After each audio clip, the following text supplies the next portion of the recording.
As you can see, I'm not Councillor Brooks, but she's stuck in traffic and she is on her way. Is there any feedback? Is there feedback coming back from me? I can hear feedback. So everyone can hear me. So before we start, if I can just run through some sort of etiquette on the meeting. So can I remind everybody that the meeting will be recorded and a copy will be archived for future viewing. Can we ask all participants to mute themselves when they're not speaking in order to avoid any background noise or feedback for other participants? And if anybody wishes to speak, please either raise a hand if you're on camera or use the raise hand function, or if that's failing, use the chat. And if anybody has any difficulties being heard or hearing when addressing the meeting, please can you let the chair or one of the democratic or Gareth, the democratic officer, know. And it may help if you turn your camera off. It may, because that may make your Wi-Fi a little stronger. So welcome to all committee members, cabinet members, officers. We have NRW representatives here today as well, and members of the public who wish to speak. So if we move to the first item on the agenda, which is, are there any apologies, Gareth? Just Councillor Brooks, Chair, I have.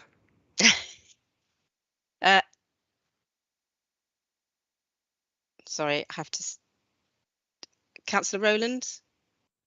Just Councillor Bailey, I think he's putting Poppy to sleep, so we may come in a bit later, but not sure as yet. Okay, thank you.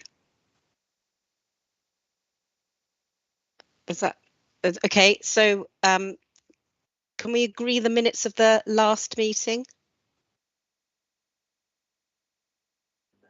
Yeah, fine with them. Yep. Great.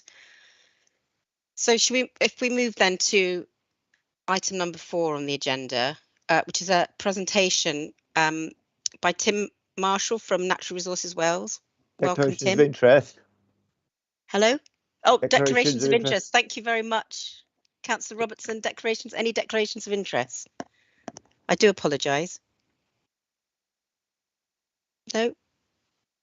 Now we can move to item number 4 on the agenda, a presentation from Tim Marshall from Natural Resources Wales on Wales' flood scheme. So, Tim, over to you.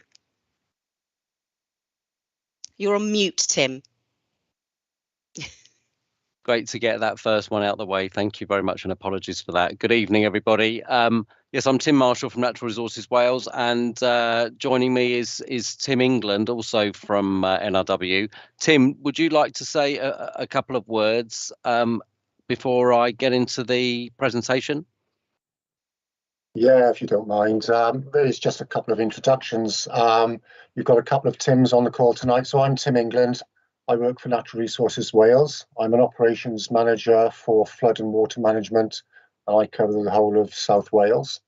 I'll let Tim do his introduction, but Tim effectively delivers projects on my behalf. So Tim would be doing a presentation on the main project that is going on in the Vale of Glamorgan. There is only one live project at the moment, which Tim is managing. We've just finished the Cadoxton outfall. The majority of the works there is complete. So, we've closed that project down effectively. There's a couple of minor bits to do there, but that project is complete. So in terms of ongoing flood alleviation work within the Vale of Glamorgan, Tim is project managing, or project executive, should I say, for that only live scheme. So with that, I'll hand over to Tim. Tim's going to run through what's happening in Dinas Powys. And then there's a bit of an open session, I guess, at the end where we can discuss any other flood matters that anybody wants to raise with NRW. So I'll hand over to you, Tim, please. Thank you, Tim. I'll share my screen. Hopefully, colleagues can see that. Is that visible to everybody? Come through, yes. Tim. Perfect. Thank you very much. So The focus for the beginning part of this presentation is really about NRW's role and powers in relation to flood risk management. So as an organisation, we have statutory duties and permissive powers. They include operational powers to manage the risk of flooding from main rivers and the sea and to deal with coastal erosion. We also have general supervision over all matters related to flood and coastal erosion risk management in Wales.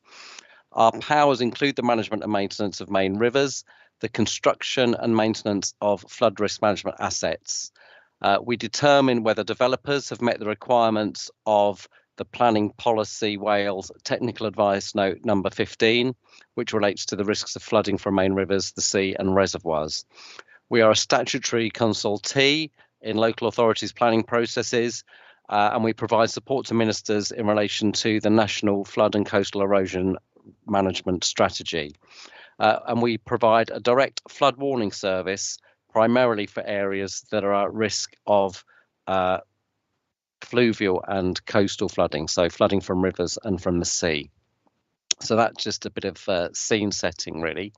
I expected that this evening's meeting would be strongly related to the events of the 23rd of December 2020, when there was serious flooding in the Vale. So to begin with a discussion of that, and with reference to the Vale of Glamorgans comprehensive Section 19 flooding investigation report, the key findings from NRW's perspective in that report were that the December 2020 storm is reported to have been equivalent to a 1 in 20 chance event that generated a river flooding event equivalent to a 1 in 10 or a 1 in 20 chance, probably closer to the 1 in 20 chance.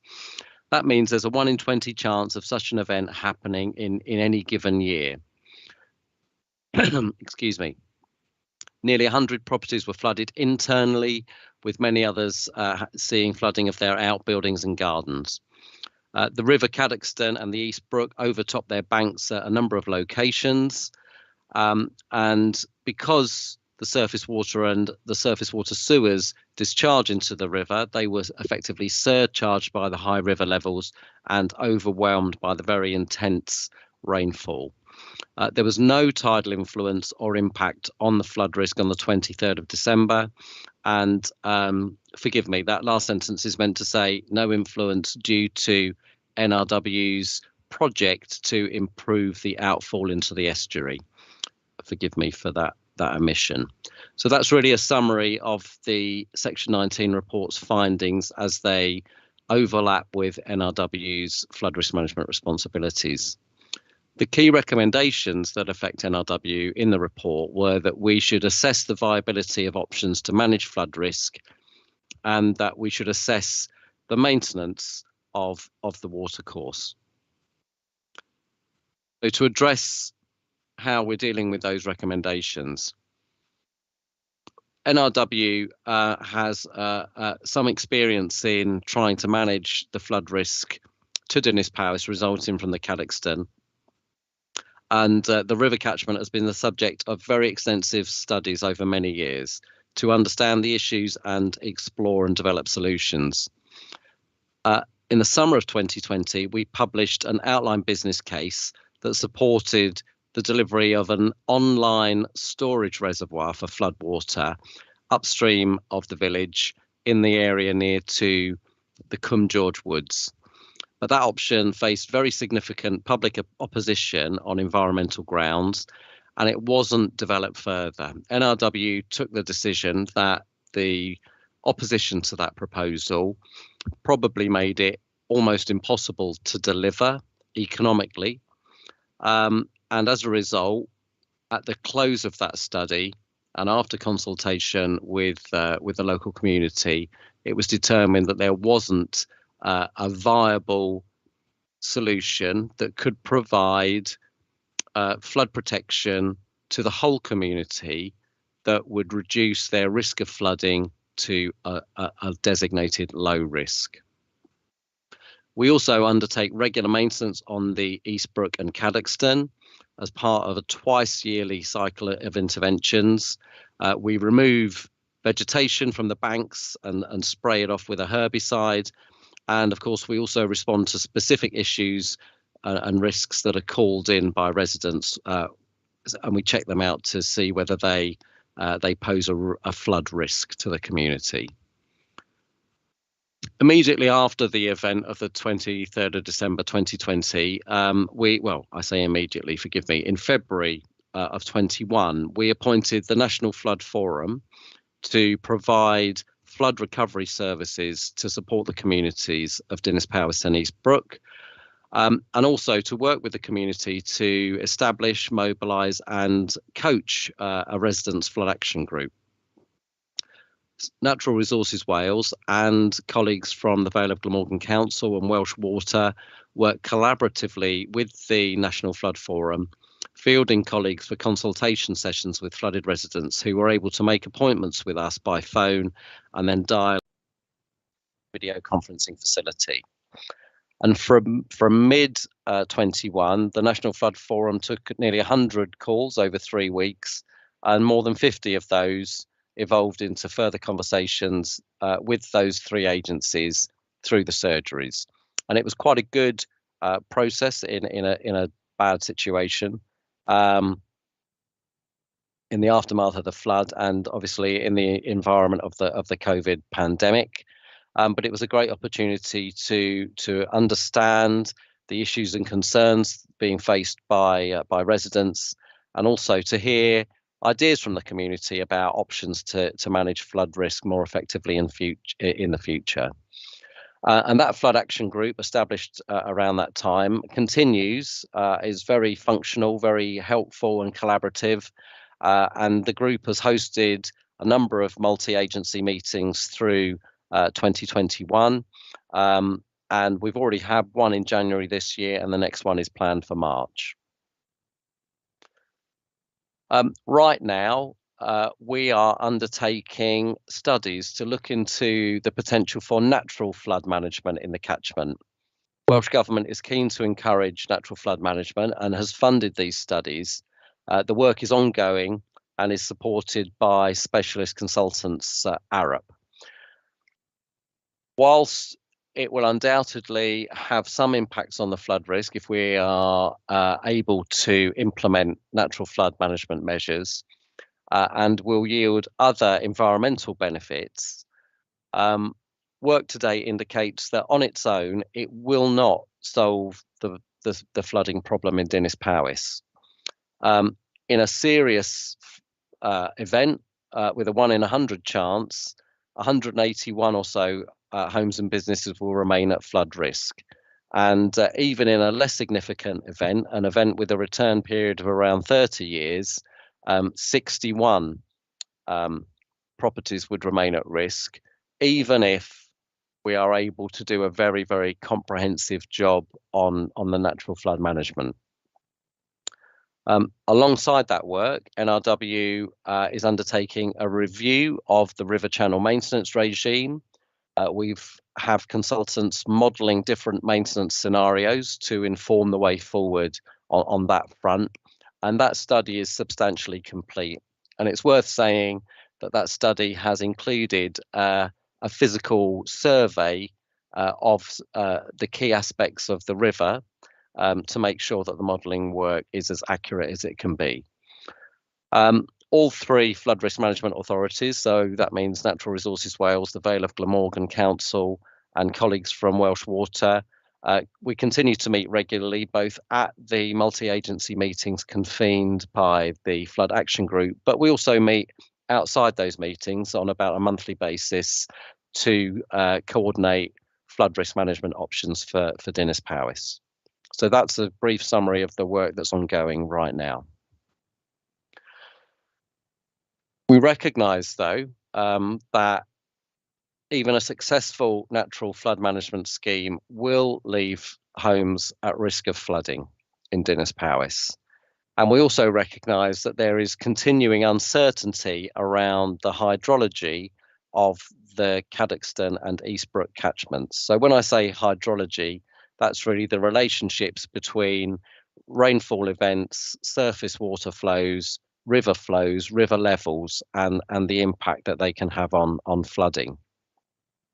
So right now I'm seeking approval for funding to undertake a study that determines the sensitivity of our previous appraisal work to that ongoing uncertainty about the hydrological aspects, and to establish whether those uncertainties are material in determining viable solutions for Dinas Powys. And they could be material because we have to follow Welsh Government guidelines and ensure that flood risk management options are progressed only where the balance of costs and benefits is correct. So uncertainty about the frequency of flooding, for example, impacts the benefits that might be delivered if that flooding were to be avoided. And if we can understand the economic value of those benefits as well as the societal benefits, it helps us understand what engineering solutions are economically viable and might be carried forward. So that uncertainty is material in influencing how well and how accurately we can appraise those options. If that sensitivity is material, we'll seek to develop a business case to deal with the uncertainty by installing flow gauges in the Cadoxton and in the Eastbrook, and a level recorder, a water level recorder at the downstream Cardiff Road Bridge. And to maintain that equipment in place for 5 years, to interrogate the data and analyse it in order to inform any future appraisals. And this approach, we hope, will enable us to consider and develop longer-term flood risk management options for Dinas Powys to complement the NFM options that the natural flood management options that we are pursuing right now, and or any property flood resilience interventions that are implemented by as a result of ongoing efforts by the Vale of Glamorgan Council in particular. And I'm sure that the following presentation will make more of that. Moving on to the investigation report for Sully, the key findings from an NRW's perspective of the Sully report were that, again, that report is reported to be equivalent to a 1 in 20 chance event, that a number of properties, 18 properties, were flooded internally and 26 saw external flooding. That surface water was the primary cause in that case, and that the tidal range at Sully was below, or the tide level was below the river level throughout the storm event of December 2020, which is a strong indication that tides did not have an adverse impact on the flood risk during that event. The report, I don't think, makes any specific recommendations in relation to NRW's activities or operations, but it's worth noting that we have substantially completed improvement works at the outfall of the River Cadoxton to the Severn Estuary. When I say substantially complete, there is a temporary bund in place. That's like a small low-level dam, and that is used to enable us to continue to access the works, so that we can complete the construction contract that runs on there. That temporary bund is the subject of a flood risk activity permit, which means that NRW is satisfied that the contractor has demonstrated that its presence does not increase the flood risk. As the works are complete, and even today, before we've completed the works in their entirety, the flow of water that can exit the river into the estuary is now significantly improved, because we've increased the opening through which the water passes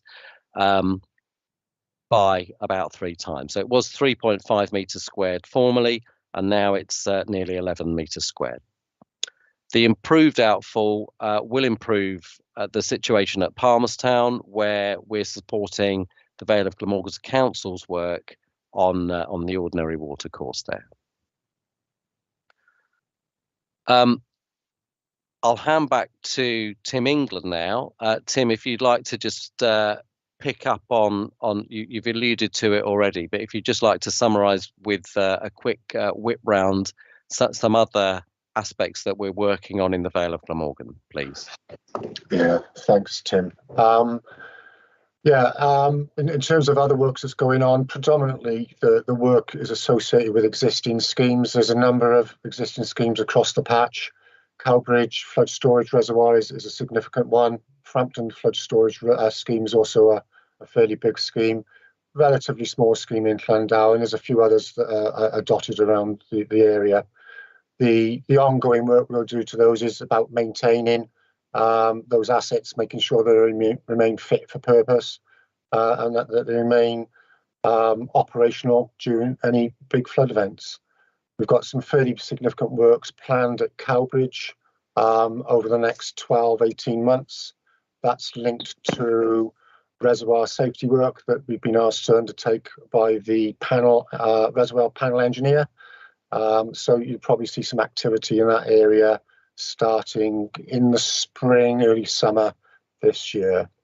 That's about it really in terms of schemes. Like I say, there are a couple of other smaller ones, such as I can't remember.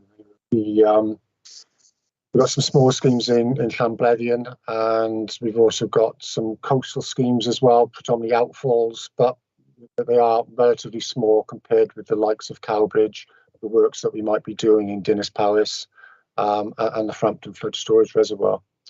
So really that's all I wanted to raise. You know, the Dinas Powys work that Tim's mentioned is really the only current live project we've got, and we're open to questions now if there are any questions.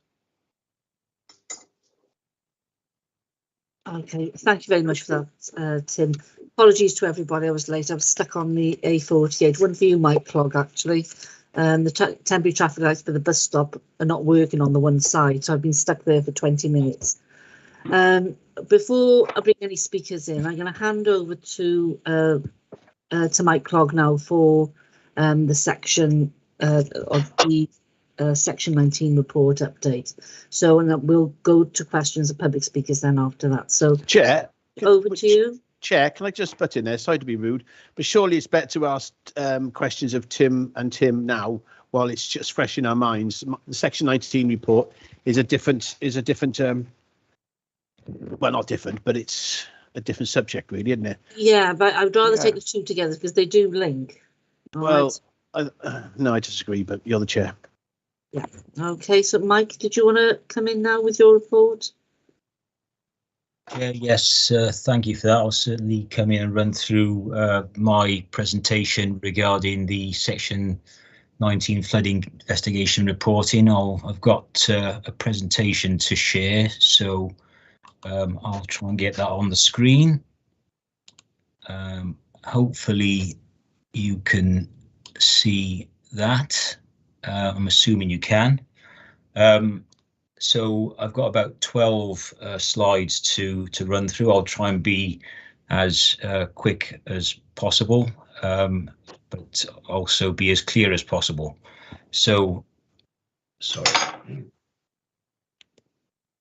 So on to the first slide, and just really some background information before I start referring to the Section 19 reports and processes involved.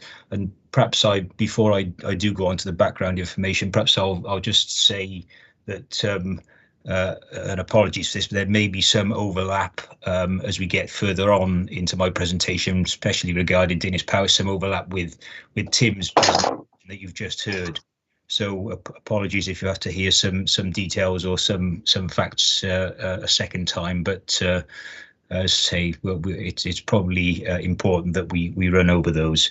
So the background information, and just to clarify, the Vale of Glamorgan Council is the lead local flood risk authority for its administrative area under the Flood and Water Management Act 2010.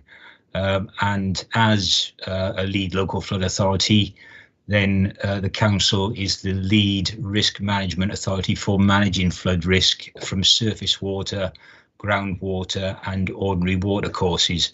We obviously work closely with other risk management agencies, and I think Tim has alluded to that in his previous presentation, but we would work closely with NW and Welsh Water for any flooding issues.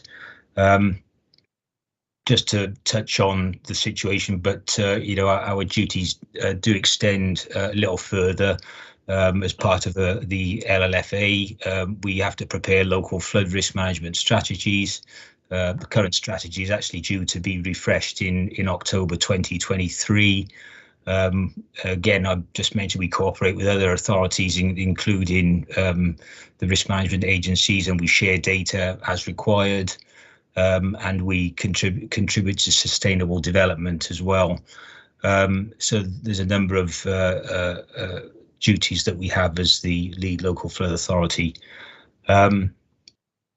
So specifically, the lead local flood authority, or the council, then has a duty to investigate significant flood events within its local area and publish reports as detailed within Section 19 of the Flood and Water Management Act 2010. And the next slide will identify what those thresholds are for significant flood events. So on to the next slide. So the thresholds for Section 19 reports, and you can see the details there. Where 9 or more properties have been internally flooded, that would trigger a Section 19 report. When 2 or more non-residential properties are internally flooded, where critical services are affected or flooded and more significantly disrupted, again, that would trigger a Section 19 report. And just to mention, because it probably will be pertinent later, but the Vale currently consider that schools or hospitals or similar sensitive infrastructure sites of that nature would be included in those critical services. Another area would be where a road, and when I say a road, probably an adopted road of 750 metres or rail is directly impacted by flooding. And the last couple, where a nationally or internationally environmentally designated site or heritage feature is detrimentally impacted. And the final point is where an area greater than 0.4 kilometres squared of grade 1, 2 or 3 land is flooded. And just to clarify the situation regarding the grade 1, 2 or 3 land, that does refer to agricultural land classifications and usage, and you know, good quality land for agricultural use for food production.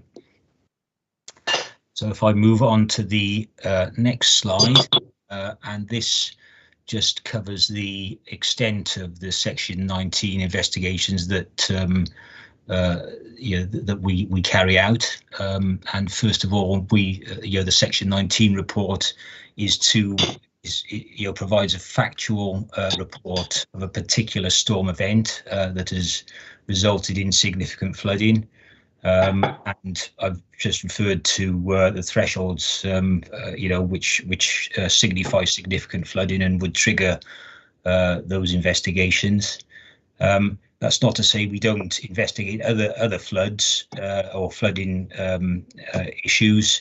We do. We investigate many flooding issues throughout the Vale, but you know, as I say, in particular, the threshold is there for the Section 19 reports, which have to be published. Section 19 reports, they should identify, or the primary focus for a Section 19 report is to identify the relevant risk management authorities who have relevant flood risk management functions as a consequence of the flooding. Risk management authorities could include the council as the local authority or the lead local flood authority, NW or Welsh Water. And probably as we go through the presentation and look at the outcomes of a couple of the Section 19 reports that we've done already, then you'll see there's a mixture of actions for all three of those agencies. So the reports consider whether the relevant risk management authorities have exercised or are proposing to discharge their functions in response to the flood. And you've heard already some of the actions that Tim has undertaken, the NRA are undertaking in terms of the flooding which has occurred in Dinas Powys. Another aspect is to liaise and cooperate with other flood risk management authorities to complete the Section 19 report. And we've completed 2 reports to date, and we've actually we have discussed and cooperated with the NRW and Welsh Water in producing those reports. So a Section 19 report, just to clarify, is not intended to identify a specific solution to the cause of any flooding. It sets out, as I've said before, the particular storm event, and the particular focus is to identify the risk management authorities who need to take forward possible solutions in the future. So just to make you aware, I'm not sure if everyone is aware, but all the Section 19 reports that we've produced to date are published on the Vales Flood Investigation Report web page, and I can make provide a link to that page if required. So moving on to slide 5, and just looking at the conditions during December 2020 when we had the significant flood event, and this is just really to provide a general perspective of the overall weather conditions that prevalent at the time and potentially contributing to the flooding issues. So statistics would indicate that the overall rainfall during January to December 2020 was above average across most of the UK, particularly across western regions. And I believe that 2020 was the 3rd wettest year in a series from 1910. So that gives a bit of an indication of how the rainfall that we experienced during that period. So December rainfall was substantially above average. The quantity of the rainfall left little capacity within the soil to retain additional water. Effectively, the ground conditions were fully saturated, and percolation to ground was not possible under those conditions. Mean river levels January to December were also exceptionally high in Wales, and that was, I believe, the particular case in South Wales. And then conditions resulted in flooding being a recurrent characteristic of the month of December. So on to the next slide, and just a bit more detail about the flood event in December. And I seem to have got the wrong date on the heading there, if you'll excuse that. So the flood event in December occurred in response to a short and intense storm event. I think Tim mentioned this, but the storm is reported to have been equivalent to a 1 in 20 year rainfall event, and I think Tim explained that reasonably well in his presentation. Heavy rainfall occurred between around 1245 to 1800. When some 47.8 mil of rain fell with an average intensity of 9.1 millimeters per hour. Just to make you aware that that information is based on data from the Dinas Powys Section 19 report, which we have produced. It may vary slightly in other areas throughout the Vale because the storms, I think, were quite local in nature, but that does give some indication of the rainfall which we had on that or during that event. The event was mainly restricted to the eastern urban areas of the Vale and impacted mainly Sully, Dinas Powys, Sully Moors Road, Penarth, including Lavernock Road and St Richard Gwyn School. So slide 7, section 19 reports completed and proposed. So just to summarise here what we've done in terms of section 19 reports to date. You'll see the Sully Section 19 report has been completed and published in July 2021. That was the first report that we completed, and again that's available on the Council's Flood Investigation Reports website.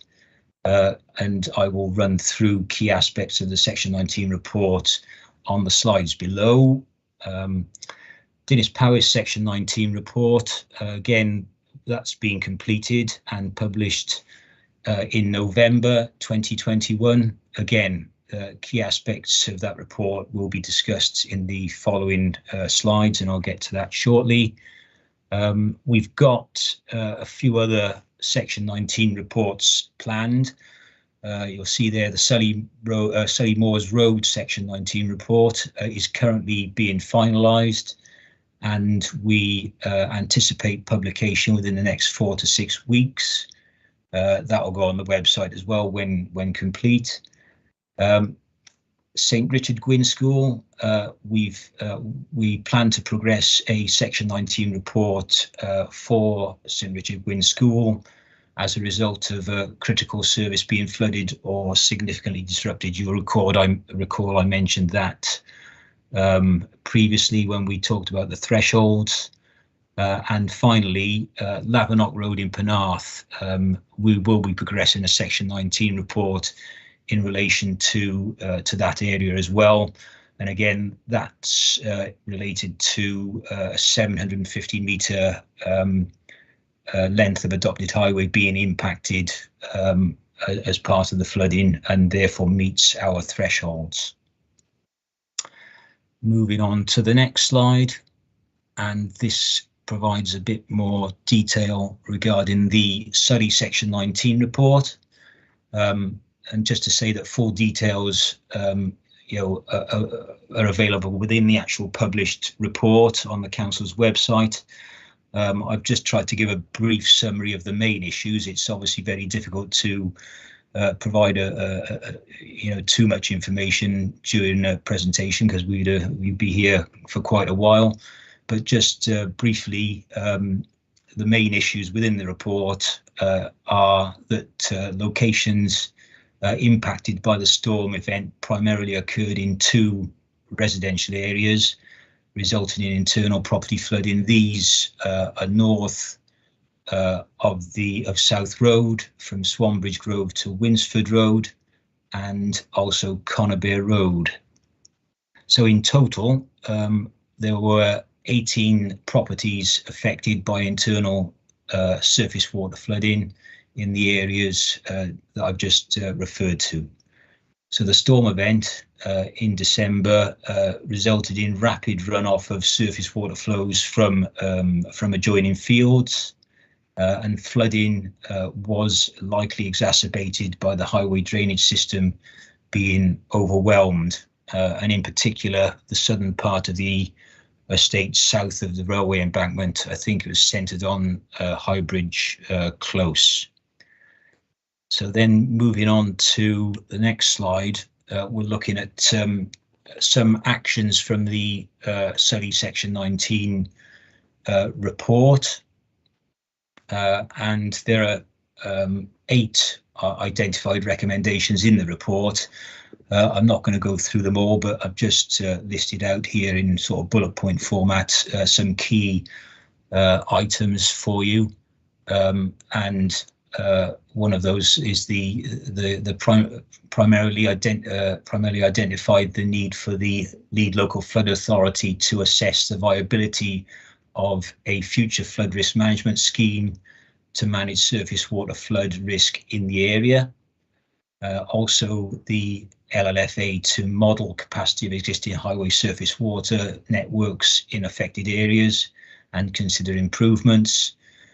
There was also an action for, or recommendation for, Welsh Water to model capacity of existing public surface water drainage and consider enhancing maintenance schedules.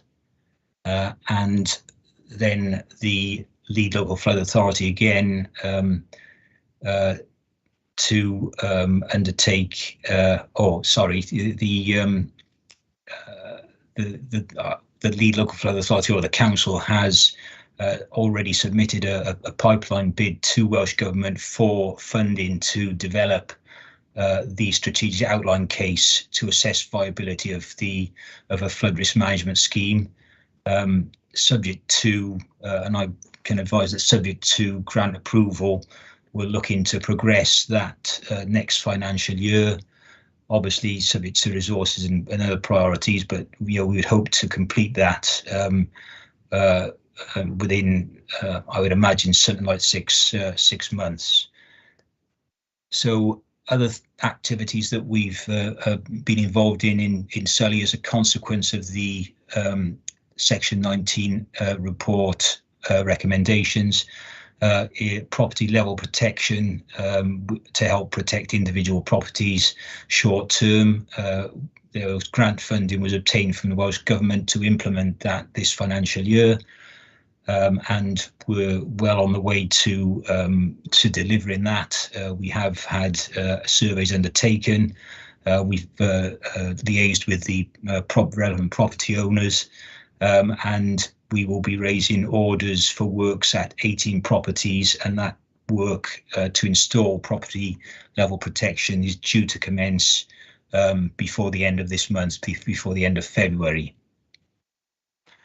So moving on to the next slide, and the next slide represents Dinas Powys Section 19 report, and this may be where there is a bit of crossover in terms of what Tim has advised previously. So the report, and this is just again a high-level summary of the report findings. There's a lot more detail in the report itself, but it's hard to go through everything in detail. Effectively, there were 98 properties flooded internally, 22 outbuildings, and 74 gardens flooded across Dinas Powys. The primary areas affected would include Brookside, Greenfield Avenue, St Carrick's Avenue, Vale Court, and Caerrodin. There is, or it's been identified, there was previous flooding history at St Carrick's Avenue, Greenfield Avenue, Elm Grove Place, and Cardiff Road at Eastbrook in previous years. The most recent of those being 98, 2000, 2008, and 2012. So there is some, some significant history of previous flooding in the Dinas Powys area. Flooding in St Carrick's Avenue and Greenfield Avenue and Elm Grove Place from the River Carrickston exceeded channel capacity. And finally, a note that flooding at Caerrodin and Brookside, there was flooding at Caerrodin and Brookside due to surface water flooding. Just to clarify, whereas there were properties flooded at Caerrodin, there's no record of any properties actually being flooded at Brookside internally. So on to the next slide, slide 11. So we're nearly there. And this just goes through the actions or recommendations in the Section 19 report. Again, there were 13 recommendations in total within this Section 19 report, and the key actions include NRW to consider options to reduce flood risk from main rivers in Dinas Powys, and Tim has already given you an update as to the progress on that and what's happening. NRW to review maintenance schedule for Eastbrook and Carrickster River. I think probably Tim has just advised that that's been undertaken already, so that's all in hand. Welsh Water to confirm the condition of the surface water and foul drainage systems in Caerhordyn. I believe actually that again, from discussing and meeting with Welsh Water, I believe that's already completed. They've inspected the system, cleansed and desilted. And it's my understanding at this time that Welsh Water are currently modelling the public sewer systems at Caerhordyn and Penny Turnpike Road, and hopefully we'll receive some information on that in the future. And we will obviously relay that to or be discussing that with the Flood Action Group in Dinas Powys as and when that information is available. The Vale, as far as the Vale is concerned, we've been investigating highway surface water systems in Penny Turnpike, Mill Road, Greenfield Avenue area and Millbrook Road. We've undertaken cleansing remedial works along Millbrook Road. Cleansing of gullies was undertaken throughout Dinas Powys early last year. Greenfield Avenue and Mill Road investigations have recently been completed. We're reviewing the results of that, and then we will consider what further actions may be required. The Vale has also, as lead local flood authorities, obtained Welsh Government funding to carry out surveys to service and develop a business case for PFR across the community in collaboration with Tim and at NRW. So that's very much an ongoing situation at the moment. And just to provide a bit of an update with regard to that situation, we've undertaken or completed 124 surveys. Over 300 surveys were offered out, or letters were written offering out surveys, but obviously the take-up has been a little less than we would like. We're looking to do a door-knocking exercise to encourage further take-up, especially for those who flooded previously, and we're potentially looking to expand that offer of PFR to cover the Mert School, library and community centres, and we'll look to complete the business case next or very early next financial year, but we've already submitted a pipeline application to Welsh Government in relation to implementing PFR based on I think it's probably based on the maximum number of properties, more like 300, but obviously depends, the take-up we get. But the pipeline bid, and this will give you some indication of the extent of the works that might be involved. The pipeline bid is for somewhere in the order of 2.9 million. So that's a significant scheme if we did take it forward. Finally, just to mention the collaborative work the council is working collaboratively with both NRW and Welsh Water, and I think Tim has picked up on this quite significantly in his presentation. We're meeting regularly with the Dinas Powys Flood Action Group to consider and progress actions identified in the Section 19 report, and that's been explained in a little bit more detail, or quite a bit more detail, in Tim's presentation. So that concludes my section 19 presentation, and thank you for listening. Hope there wasn't too much of a repeat there. Happy to answer any questions as Tim has said previously. Okay, thank you. Thanks very much, Mike, for that.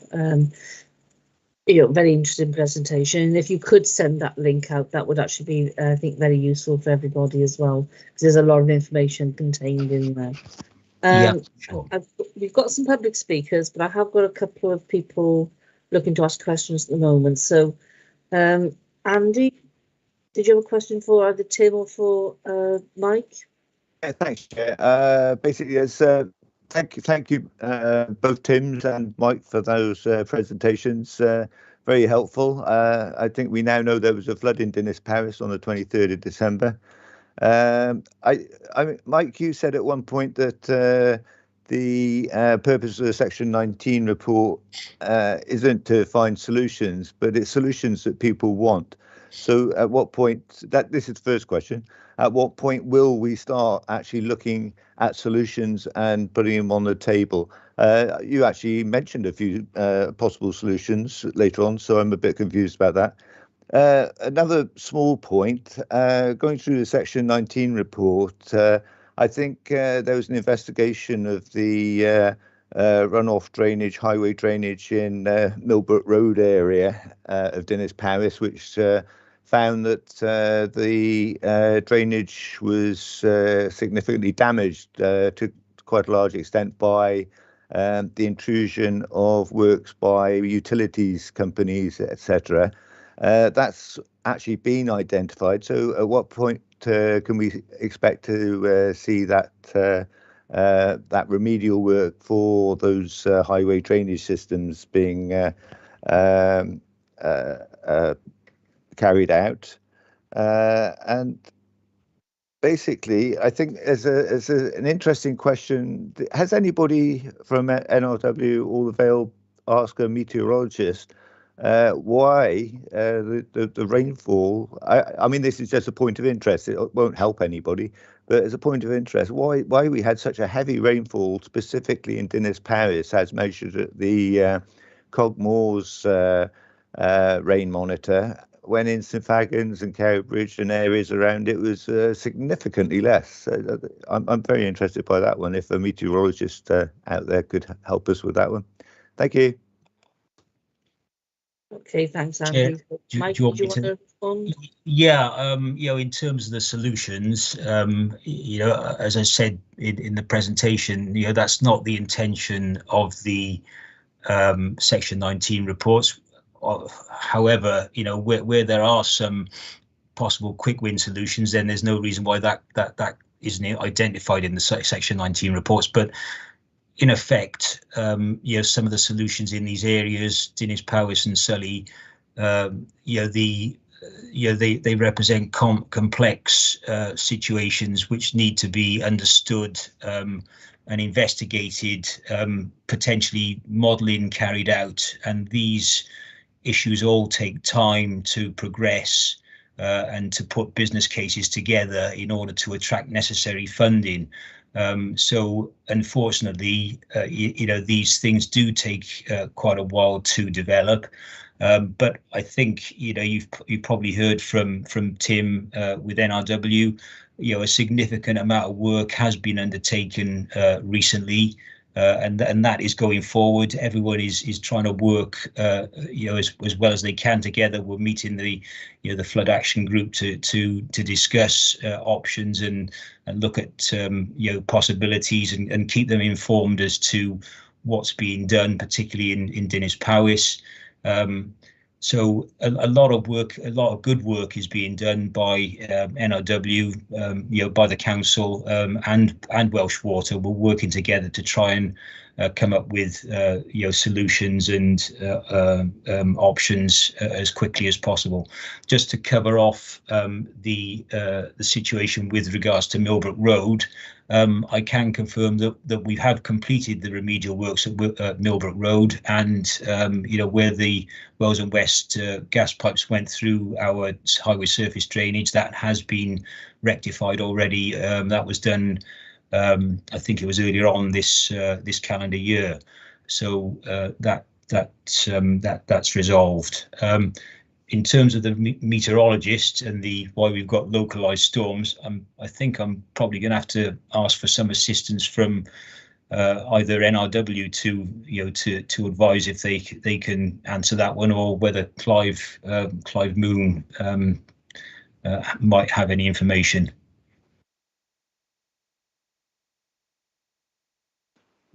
Tim Marshall's got his hand up. I think he can come back initially, and then we can all chip in. Yeah, I regret that I'm not a meteorologist, but I am aware that very localized and more intense storms are scientifically documented as being associated with the impacts of climate change. I think that's pretty much on the public record. But it's also worth mentioning that there was flooding in Newport and Magor, further to the east during that same December event. So I think it was quite a sort of narrow band of rain that swept across South Wales, and some communities simply took it harder than others. But that's as much wisdom as I can offer, I'm afraid. Thank you. Okay, thanks very much.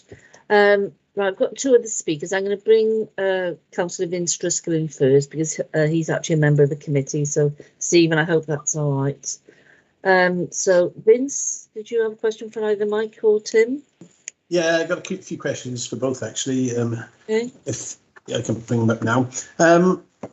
Mike, you mentioned that in Sully they're installing measures at 18 properties. That's good news. I'm happy about that. Who's actually paying for that? Go on, you come in, Angela. Oh, shall I come in now? Yeah, please. Yeah. Yeah, we have grant monies from Welsh Government to cover the cost of that.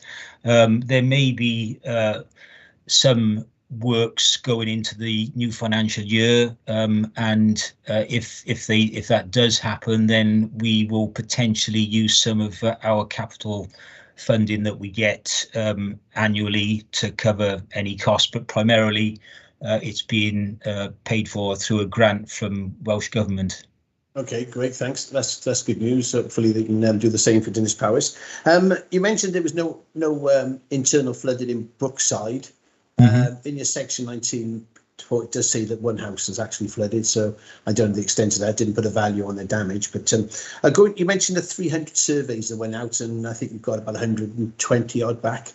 I think a lot of people are loath and reluctant to get into surveys because they don't really want to accept and admit their houses could be suspect of flooding, and you can understand that nowadays, but with insurance companies, etc. And the 2.9 million, what event does that'll protect a lot of houses, hopefully, but to what extent? Is that a 1 in 20, a 1 in 100 year event? Where did you get that figure of 2.9 million? Well, I don't think it's based around any storm event. It's purely the estimated cost if we had a full take-up of the offer of survey works for the property flood resilience measures. Then it would cost that order 2.9 million to implement those measures in the 300 properties that are currently at risk in the Dinas Powys area. And I think the likelihood, the cost per property is based on the costs that we've estimated in previous schemes. We've undertaken a PFR in Llanmaes a couple of years ago, and obviously we've got recent experience in Sully as well over the cost. So effectively, it's purely estimated based on the number of properties and the likely cost of implementing PFR at those specific properties. Clive, I'm not sure if there's anything I've missed there. I presume that's the correct position. Yes, thanks, Mike. Yeah, in terms of the high level cost estimates, yeah, it was based on a maximum number of properties coming in across the whole community. Obviously, uptake's been a bit lower, so that'll get factored into the business case. And the estimates we've based on recent experience in Sully and also in landmines, like Mike said, because when you use the national level sort of there's calculators available online to calculate the estimated costs, we've actually found them to be a bit higher. So we've actually factored that in as well. Mike, do you want me to pick up the standard of service as well? So I just touch on that. Yes, please. Yeah. Yeah.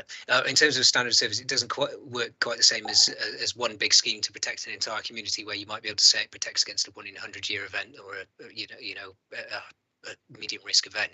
The standard of service really depends on each individual property. So it'll deliver protection up to the height of the barriers. When we've implemented sort of PFR at the property level previously, we also give puddle pumps or pumps inside the properties, because we assume that some water will still get in. It's not a perfect, it's very difficult to completely waterproof a house without starting again digging up the floor. So by putting barriers on, waterproofing walls, putting air brick covers on, we minimise the amount of water that gets into the property, but then also supply a pump so that people, if they are there, can also try and get anything out that's in the property. So it's a different concept. So we can't say that it will definitely protect all those houses to during a 1 in 100 year storm, because if the height, depth of the water at an individual property exceeds the height of the barriers, which I'm starting to remember the number, is definitely less than a metre. I can't remember, it's 600 or 800 mil for the barriers, but there's a maximum height against the walls, because if you start going beyond that, you need to get structural engineers involved to double check you're not at risk of damaging the actual structure of the property. If you hold too much water out with the waterproof barriers, you need to make sure that the walls it's fixed to can take that sort of load. Okay, and my final question is, if we're lucky enough to get the 2.9 million in grants, will this affect our chances of getting any works done up the further up the river? Will the Welsh Assembly say, well, look, you've just had nearly 3 million for there, we're not going to give you more money for work on the Rinston or the Bullcroft, which I believe is just as important as protecting individual houses? Maybe Tim England could answer that question. I can't categorically answer that one, I don't think. In terms of when the funding announcement was made, it was initially made following the February 2020 floods. So that was the flooding predominantly associated with storms Dennis and Horgay. And the minister at that time announced that the grant was being made available. And it was being made available really as emergency funds to support those communities that were impacted then. That was then extended to include the flooding that occurred in December 2020 as well.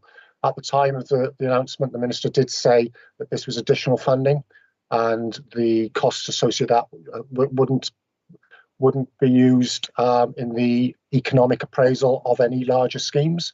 This was seen as a quick solution, just to provide some instant resilience to those properties whilst longer term solutions were looked at. So the minister at the time made that statement. I'm conscious we've now got another minister.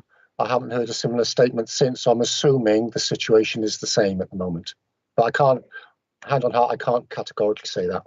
Okay, brilliant. And I've just got one final question, if that's all right, Chair. Yeah, just one more, because I've got others waiting to speak. Yeah, I appreciate that. Is there any possibility of any engineered works up at Rinston and Bullcroft? We've talked about it. I know we've got a good bunch of engineers working well with the Flood Action Group and meeting with Tim on a regular basis. And I'm just wondering if that's on the cards up further upstream, which would significantly reduce the flood risk for many houses. I can answer that, Councillor Driscoll. At the moment, engineered works on the tributaries, which would not be main rivers, they'd be ordinary water. They are ordinary water courses. At the moment, engineered works are not explicitly in the mix of solutions that we are looking at. The natural flood management measures that we're looking at are catchment wide, and we are investigating options up, in the upper reaches of the catchment alongside those ordinary water courses. The theory behind that is that that's where the water runs into the system, and so anything that can be done to reduce that inflow by landscaping the land differently, by planting to improve infiltration, and those types of measures. They are focused very much on those upper reaches and in the brooks, but no engineered works up there at this stage. Okay. Disappointed to hear that, but you're the expert. Thanks, Chair. Okay, thanks, Vince. I'm bringing Councillor Michael Morgan next. Michael, you have a question for either Tim or Mike? Yeah, hang on. Yes, it did. Basically, thank you to Tim and Mike for the reports. My question really is, my community down here in Peterston, we are on the banks of the River Ely, and we are affected occasionally by flooding. In recent years, perhaps not the last couple of years, it has been more severe. But looking at the presentation, we probably don't reach the threshold for a Section 19 report. Fortunately, we're not affected to the extent that Dinas Powys and Sully have been affected. The one property that's regularly flooded in our village there's the pub, the Sportsman's Rest. I think 3 years ago it was flooded on 3 occasions.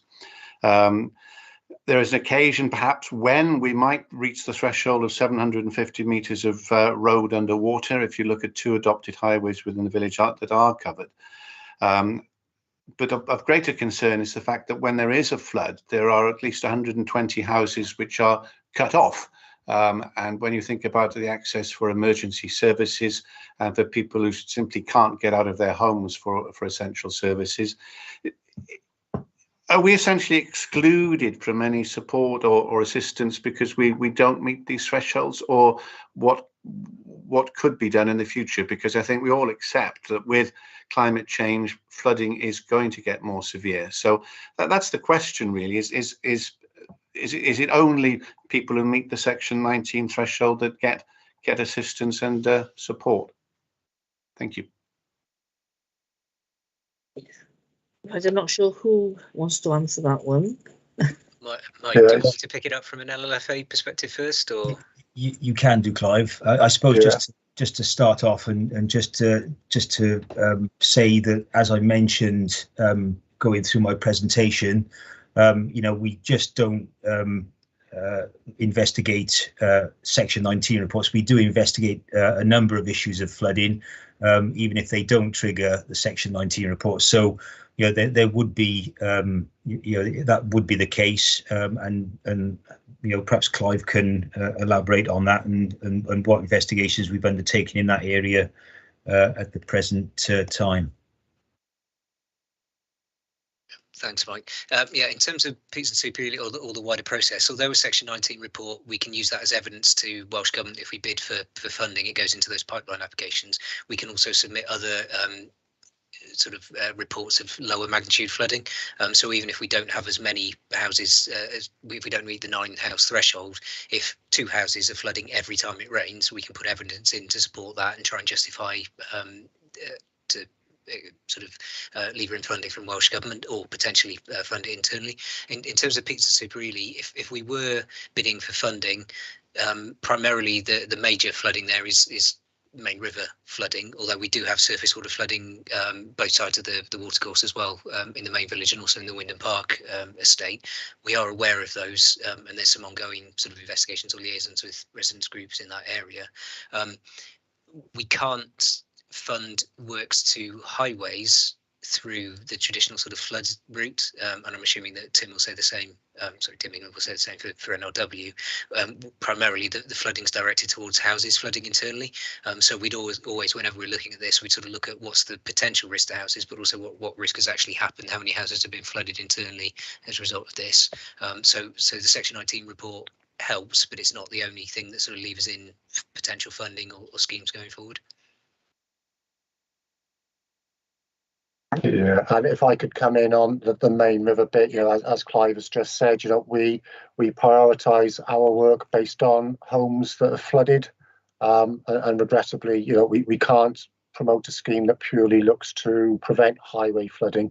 It's contrary to Welsh Government's national strategy priorities and it's contrary to their financial memorandum. So, we have to prioritise to homes that flood rather than highways.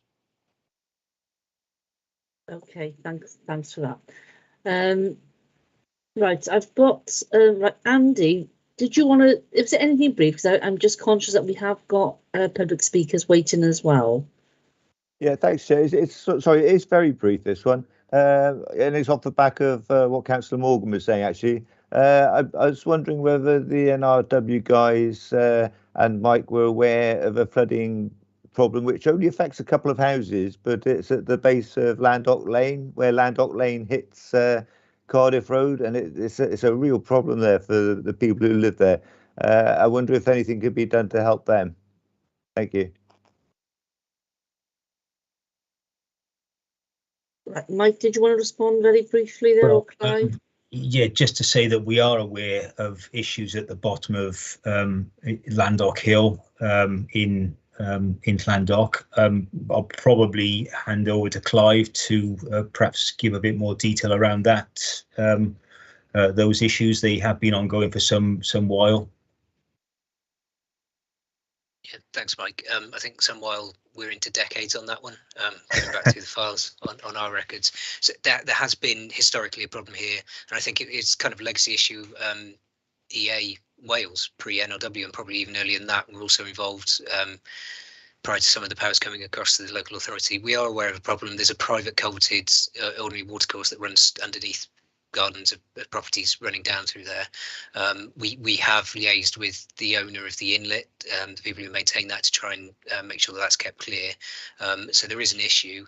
Part of the issue is there's not a huge amount of properties, a large number of properties at risk of flooding, although obviously it's a big impact on any house that's impacted by flooding. So justifying a significant scheme to change the situation there is going to be very hard. We have looked at it over the years. A couple of years ago, we spent quite a lot of money clearing out the existing culverts and making sure that was functioning as best as possible.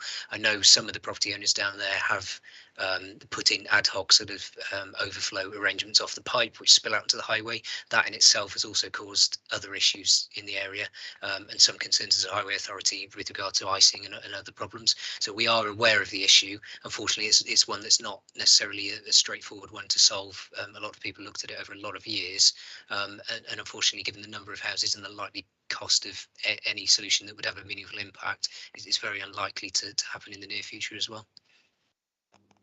Thank you, Clive. Okay, thank you. Right, Michael, was this being very brief? I'm just conscious that our public speaker has been waiting for over an hour now. I've still got Stephen to bring in. So was it fairly brief, or did you want to speak afterwards? Right, I think we may have lost Michael for a minute. Okay, Stephen, I'm going to bring in Councillor Stephen Griffiths now, who is not a member of our committee, but is one of our members. So Stephen, did you want to raise? Thank you, Chair. Yeah, I'll just make it brief. Yeah, thank you for having me. Just declaration of interest. My house was flooded during the floods, just to make you aware. But I'm just going to ask these 4 questions there, just off the reports that Tim in the presentation, Tim Marshall. So the 61 houses, which is now a 1 to 30 year event. Do you know how accurate is that to 1 in 30? Because I know some people who might, well, a lot of people probably just don't know that kind of 1 in 100 has become 1 in to 30 for 61 houses. Do you know how accurate that is? And does that mean more houses could be flooded, or is that just because of the rainfall? And then finally, the last question then is, are we going to look into moving this forward a bit quicker? Because you say the natural flood defence work doesn't seem to be able to help alleviate anything around those things. So it's just around maybe what do we need to do to push that forward faster. I hope that makes sense. Thanks all. It does indeed, Councillor Griffiths. I'm happy to respond on those questions. Yeah, I'll try not to tie myself in too many knots. The figures that I shared that indicate that 61 houses would remain at risk even if a very successful natural flood management scheme were implemented. Those figures are based on estimates of flood probabilities that predate the events of 2020. Since then, consultants working with NRW and the Vale of Glamorgan have estimated flood frequency on flood return periods again, and actually the intense floods that happened in February and December 2020 weren't helpful for many reasons, but they were helpful in making a big difference to the estimation of flood return periods. So the figures that I shared, where we're saying that that those 60 houses would be at risk in a 1 in 30 event, actually the latest estimations might say that those properties are at greater risk than the 1 in 30. If anything, we think that flooding and intense rainfall events leading to flooding may be a little bit more frequent statistically than we thought at that time. And of course, the situation is likely to become worse because of the impacts of climate change as well. So those figures are kind of present day estimates, and it's anticipated that things will get more serious. So that is the bad news. The other bad news, I suppose, is that natural flood management does take some time to mature and become effective. It can take some time to implement. Those who've done it, and I've consulted with people with good experience in implementing such schemes, tell me that the uptake by the landowners who really hold the keys to the implementation of these solutions, the uptake can evolve over time, and maximum uptake and maximum implementation could take a number of years to be successful. So whilst it's a good thing, it's to do, it's a slow burn. So for all of those reasons, because there's this continued uncertainty, and because we know that the NFM is likely to be a slow burn and unlikely to be a silver bullet, that is why we are doing our utmost now to make the business case, to put the gauges in, to understand the catchment better, which will in turn enable us to refine our view of other flood risk management solutions that might work in a complementary way to the NFM and to the property level flood resilience that the Vale is trying to push forward as well. So none of that sounds like a terribly quick fix, but in terms of the specific question that you asked about accuracy, how confident are we? The answer is we're not that confident, but we are taking measures to become more confident by collecting better data. Thank you, Tim. I'll make way now. Thanks. Thank you very much. And thanks for that, Tim. Okay, I'm going to move over to our public speakers now. We've got 3 public speakers. I'd like to thank our 3 speakers for their patience. It's been a long time waiting to come to you, but I hope that it's been useful then, the presentations and also the questions and answers as well. If it's okay with the speakers, I'm just going to move Katie Parsons-Young up to the top, just as she's got childcare responsibilities. So Katie, you're first on to speak. You've got 3 minutes, and our Democratic officer will be timing you. And then I will ask committee members, not for questions, but just if there's any clarification on anything that you say. So I hope that's okay. So over to you. Thank you, Chair. I've got Winston with me as well. That's fine. Hello, Winston. Okay. So just to start off, what I wanted to say today, it's already been mentioned, but we live in Landock Hill. So it's our house that's been discussed by Mr. Moon and Mr. Clegg this evening earlier. We've got historic flooding here on Landock Hill. There's a culvert running underneath our front garden which overflows regularly. It's not blocked. The culvert is not fit for purpose. So from 2013 onwards, I've had letters, meetings with highways, councillors, etc. But there's been no action for us in the past 9 years at all. The flooding was exacerbated when Welsh Water and the Vale of Glamorgan Council gave permission to Persimmon Homes to add the surface water for their new build homes to our culvert running underneath our house.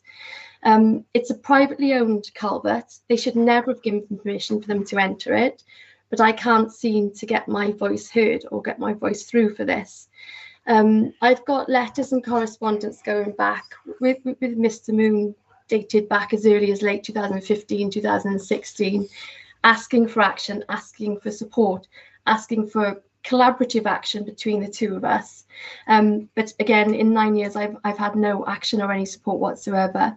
I applied to be included in the S19 report, but we were omitted from that. I think we just don't quite meet the criteria or the threshold, so we seem to be overlooked. They also said this evening that maybe the highways works isn't a priority, so that again means that nobody is focusing on us. But from the conversations tonight, it doesn't seem that anybody is including Landoc at all. I don't think it's been mentioned at all until it came up with Mr. Clark and then Mr. Moon earlier. I've just got this. I asked to screen share today, but there you go, babe. You can hold that up. But we just got some videos there. Sorry, Chair, we can't allow that, Chair. Sorry, we can't allow that, Chair. Sorry, Chair. Can you please put those down? Yeah, put it down, babe. Go and put it down, good boy. There you go. Right, there we are. Sorry about that. That was my son. I knew it wasn't allowed. So I spent £28,000 making alterations to stop my house from flooding, which I'm entitled to do when we did that. It was a massive disappointment for us tonight to hear, maybe Mr. Moon and Mr. Clark found it funny about the issues on Landoc Hill. I heard smirking there, which didn't go down well. I find it a massive insult. But then again, so has been ignored for the past 6 years. This is a polite request from us. Can you please do something to help us? And that's it. Thank you for the time, Chair. Okay, thank you very much for that. Right, members of the committee, I'll ask officers to respond at the end of our speakers, if that's okay. Yes. Any members of the committee would like some clarification about any points that, and just clarification, not about questioning. I'm going to be quite strict around that. No? Okay, thank you very much. Okay, so I'm going to bring in the next speaker then, which is Max Wallace. Max, again, it's 3 minutes, and our Democratic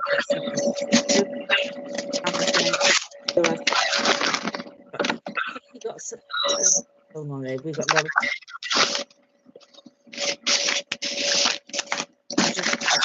Hello, can you hear me? I can. Yeah. We've got an awful lot of interference there. Have you got anything else on in the background? Yes. Sorry, I can't hear that. Right, Max, have you got anything else on in the background? We've got a lot of interference when you were trying to speak then. That's better. No, there's nothing on, no. Okay, so Max, you have 3 minutes to speak. Our Democratic officer will time you. And then the same as our previous speaker, I'll ask committee members whether they require any clarification about anything that you say. Okay, so over to you, Max. Yeah, thank you.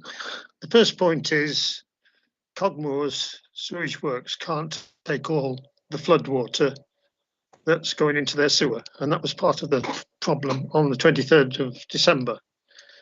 They designed the works, and we managed to get these figures from them, for about 1,800 litres per second treatment, and a spill on top of that, untreated, of 2,400.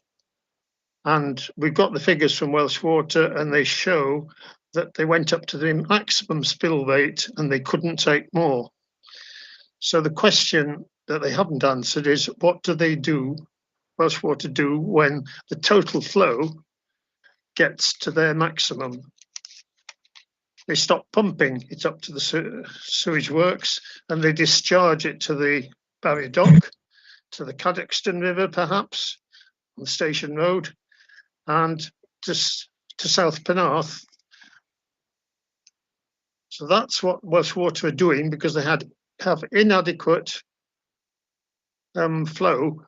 They can't take the full flow through the Cogmore's works, or bypass it even. Now, Penarth sends a lot to the sewer because it's got these old Victorian things with no surface water drainage. And on the 23rd of December, the trouble was that they couldn't pump our sewer. They couldn't pump the sewage and overflow up to the works, so it overflowed on the road, so you know, Lavernock Road, and at Castle Drive. We need sustainable urban drainage system, SUDS they call it, separate road drainage from the sewer, going into the sewer. We've got a sea, which we can put some into straight away. We've got Cosmiston Park and its lakes, which have space to take overflow. We haven't yet seen our Section 19 report, but we would expect there to be a lot done about providing SUDS. When we come to third point was on Dinas Powys, only half the streets drain to the sewer there and half go to the surface drains, which you've heard couldn't get into the river because the river was too high. So we've still got half the streets draining to the sewer. And the Eastbrook, again, is taking a lot of drainage. Hospital drainage goes into the Eastbrook, that huge car park, and there should be something done about retaining that water back. The fourth point was on Llandoch Hill, and I'm just adding to what Katie and Councillor Robertson said. There's rapid swelling of the stream. That's 3 minutes, Chair. Sorry, is that opposite? I was just going to say, sorry, Chair, that's 3 minutes. The porous hill is limestone hill there, and it looks as if the soakaways are going straight into the porous limestone and down quickly out. And the guidance from government is... Max, the 3 minutes are up. I'm going to have to stop you there. Okay. I'm just saying, you don't put soakaways into porous limestone hills. That is against the guidance. Okay. Right. Are there any committee members? We've had to mute, I'm afraid, Max. We did give him over the 3 minutes. Do any committee members just want any clarification from any points that Max raised? Okay. Andy, and this is just about clarification about what he said. Okay. It is, Chair. Thank you, Chair. I've learnt my lesson in the past. Basically, from what Max said, the water treatment plant at Cogmoors couldn't cope with the water on the night of the flood. I need clarification on this. We haven't got a representative from Dŵr Cymru here, but actually the councillors from Dinas had a tour of the treatment plant at Dinas Powys quite recently as a result of an unpleasant odour that was hanging around the village, and we went down to get reassurance about that. Andy, Wait. Yeah, can you just get to the point that you want clarified, please, from Max? Well, I was just explaining why we were there. You're making it longer. But basically, what we were told is that on the night of the flood, it was nearly overwhelmed, but not quite. So did it? Was it overwhelmed? And did water, foul water, and sewage this is not a question. I'm going to interject, Andy. I'm afraid you're asking questions, Max.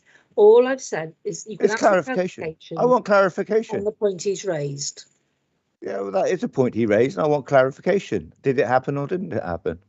That is clarification, isn't it? Okay, right. Max, have you got a response to that? We believe it did happen. They got up, the numbers they give us come up to the maximum, just about. And the reason they didn't go over the top was that they were discharging to Barrydock, and they were discharging to the Calyxton, some of it from the Station Road, and they were discharging from Brockhill Rise, the South Penarth one. So that's the way how they escape it, because they were discharging and they weren't pumping up. They stopped the pumping up to the sewage works. That's the way they manage it. Right. Okay. Thank you for that. Stefan, did you have a point of clarification? I stress just a point of clarification for Matt. Yes, thank you, Chair. I just wanted to confirm it's the same point. I just want to ask Max. So what you're saying is that raw sewage was being pumped to areas, and you've specified that they were places like Barry Dock and the Callaxton River and others. Is that what you're saying? Yeah. Yes, overflows to the combined sewer overflows always contain both the surface water and the sewage. So when they're overwhelmed, then Cogmoors pushes out untreated sewage, but also the Barry Dock storm overflow into number 2 dock, that pushes out untreated sewage, and so regularly does the Brockhill Rise storm discharge, South Penarth. Okay, thanks for that, Max. Thank you. I'm going to bring in our next speaker now. Councillor Chris Franks, you're our next speaker. So thank you for your patience there for waiting. Thank you. First of all, I'd like to thank Tim Marshall and Mike Clogg for their support since the flooding incident and in Dinas Powys. And any adverse comments I make do not relate to these officers. My basic message is that I do not believe that the Vale Council is treating residents with the necessary consideration. In their hour of need, the council was nowhere to be seen. And since that terrible time, little really has improved. The Vale has not allocated adequate resources to allow these Vale officers to react in a timely and substantial manner to any future incidents. There's a great deal of talk about well-being, and the council makes a great deal of the need to improve people's well-being. And indeed, the work of the NRW is to be welcome. However, there is scant evidence on the ground for evidence of concern for people's well-being. We have quite rightly focused on flooding of houses, but it's also worth reminding committee that the main road, the A4055, was flooded for a considerable period to a considerable depth, isolating many hundreds of households. So I would urge that committee recommends that there is an immediate increase in resources in terms of finance and staffing to adequately respond to any future emergencies.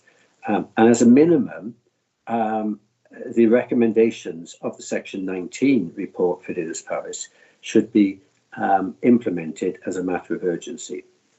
And to recap of further proceedings, we were hit by flooding 23rd December 2020. Residents received next to no support from the statutory agencies, including the Vale of Glamorgan, apart from the fire service. The Vale offered sandbags from Court Road Depot. Meanwhile, most of the roads into Dinas Powys were seriously flooded. The flooding was so great that really it had to be done by 4x4s or lorries. But I must acknowledge that post-flooding skips were provided for residents. But quite simply, since December 2020, on the ground, in practical terms for the individual household, very little has been done. And I would ask, if we have a flood tonight, what would be the difference between tonight and what happened on the 23rd of December? I think next to nothing. Now, we've heard about this survey of properties, £130,000. That won't actually protect one property. It's just to 3 minutes, investigate. Chair. 1 minute, okay. And sorry, 3 minutes. That's your 3 minutes, Chris. So your time is up, I'm afraid. All right. Okay. Okay. Right. I'm just going to ask if there's any members of the committee Want any clarification from Chris about anything he's brought up or raised? Yes. Just clarification, Stefan. Yeah, just a question to Chris. What he was saying there, I hear everything you're saying about no support and sandbags and so on. What about any? I mean, are there any plans for the future, such as emergency plans or anything? Right. This you just asked him a question. This is not about asking Chris questions. This is about any clarification about anything he said. So right, yeah, well, that's what he was talking about. I was asking, what did he mean by that? Well, I've got officers will respond to those questions as well. Oh, okay, Right. fine. Yeah, Okay. yeah, sure. Okay, thanks, Stefan. Right, I'm going to hand over to the officers. We got Tim England, maybe if you want to come in as well, and Mike, and I think is Chris Moon. Sorry, Clive Moon still here? Not. Yes, he is here. So. I don't know who wanted to go first. So did you want to, Clive, did you want to start? Because obviously Katie went first.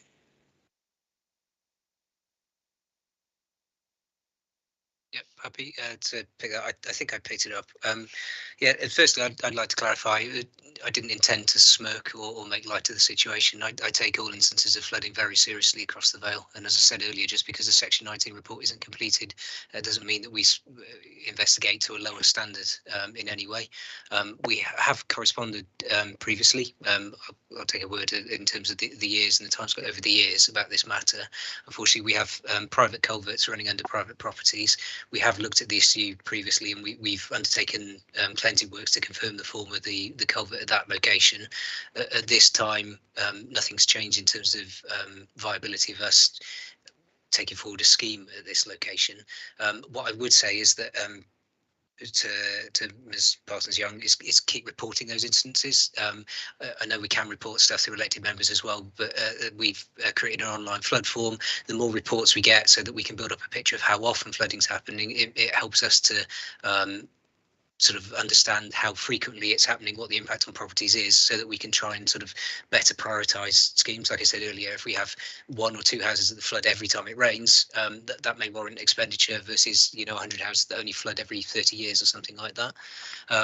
In terms of the other issues, the new development above, the surface water system, I think that's the Cannon Walk, I can't remember all the names in there, but the new development above, that connected into a culverted watercourse under the highway, slightly higher in the catchment. That scheme actually had a drainage strategy that's now been adopted by Welsh Water, and part of it remains private, I believe, that delivers betterment in terms of the extreme flood events. So there's online storage built in with the flow control. So in theory, as you get to a bigger and bigger event, actually the pipes on that site lock up more water, preventing it run off. Now, obviously, there's been a change because you can't directly replicate what was there before, but to the best of our abilities, through the planning process, the drainage strategy was implemented, and officers in my team are currently, we're still investigating all of the culverts in that area following the flooding that happened in December 2020. We're working our way through the system currently. I think that was all the answers to the first set of questions that I wrote down. I think the next ones are on to Max's questions, so I'll stop there. Okay, thanks very much. Mike, did you want to come in any points, and maybe to Max's points? I'm not sure. Well, the only thing I was going to mention, something that Clive has brought to my attention, and just in relation to Welsh Water, and noting Welsh Water aren't here tonight in order to give a response to Max Wallace. But when we were undertaking the Section 19 investigations, as I mentioned in my presentation, we contacted NRW and Welsh Water, and we discussed certain details with them. And the information we have from Welsh Water is that the Cogmoors facility was functioning correctly, and there were no discharges into the Sully Brook. So that is the definitive situation and position as far as we're concerned with Welsh Water. Clive, anything more to add on that one? Yeah, if I can pick up, there was also mention of the car parking, I think, at Landock Hospital. Some of the newer elements of the car parking actually have attenuation features built into that, either on the watercourse or lower down. Some of the car parking actually has attenuation built in storage. Under the new SAB legislation, any new development with drainage implications over 100 square metres now has to run through the separate SEDS approval process. So going forward, there's now a sort of a parallel process to planning that picks up the runoff and the potential impact downstream. That will also hopefully protect existing systems further down, so it should prevent any new development having a detriment further downstream. There are some of that site does drain south, some of it actually goes north as well to the Landock Hill site, so that site's slightly complicated in the way it drains. Okay, thanks for that. And do officers want to respond to anything that obviously that Councillor Chris Franks raised there as well? Yeah, Chair, I'll perhaps pick up on that, and perhaps I will express my disappointment in Chris's comments. I appreciate he said it wasn't related to specific officers, but I do believe that we have, given quite a considerable consideration to to residents in Dinas Powys in all the works that we've been undertaking. In conjunction with and collaboration with both Tim's team and Welsh Water. There's, I think I mentioned in my presentation, flooding is a very complex issue. There's a number of issues to consider.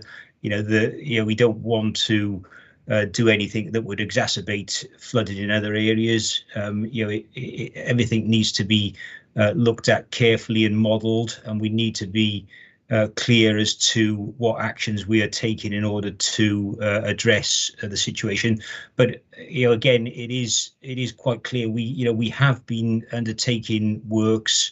I think Tim mentioned in his presentation works they've done already. There's a number of works that we've done already in terms of cleansing highway drainage, repairing highway drainage. There's survey works that have been underway.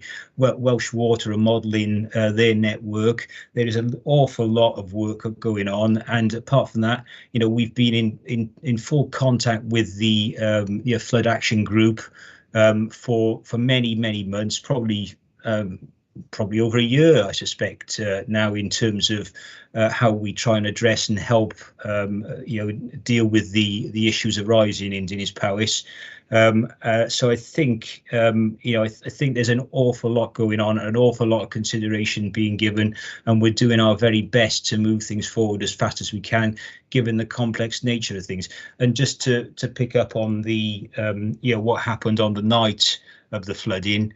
And people will perhaps know that I'm a resident of Dinas Powys, but I spent the best part of that night in work in the emergency flood room in the Alps depot, trying to deal with and coordinate activities, trying to get people out to assist with the flooding that occurred. We're not an emergency service. The fire service are the emergency service in terms of flooding activities, but we were greatly, and there is a cabinet report that was submitted many months ago that perhaps updates on the position, but we tried to deploy officers to various locations to assist with flooding issues. Those officers were stuck in many areas because of the flooding, to many parts of the highway network. It was a nightmare trying to get people to and from locations. We don't have the facility of blue lights, to get people through. We tried our very best to deal with calls for assistance on the night. And I'm sorry if perhaps the community and other people think that wasn't enough, but we did our very best with the resource we had available. We will continue to do our very best to assist and to try and reassure people, as best we can for the future. And I think a significant step forward is the work we've undertaken in trying to progress PFR for Dinas Powys as well. It's not an insignificant undertaking. We've got the monies to do the survey work and put a business case together. that's ongoing, and let's hope that we can move that further forward in the new financial year as well. Thanks, Chair. Okay.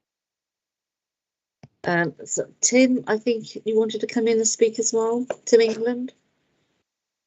Yeah, I think hopefully Tim Marshall can discuss further some of the additional work that's been done, but really I wanted to re-emphasise something that Mike has just raised. You know, we're not an emergency service. We try to get people to Dinas Powys and other locations during that event. And like, you know, a lot of the residents of South Wales, they were sat in traffic trying to get to the locations, and that is one of the challenges of not being an emergency service.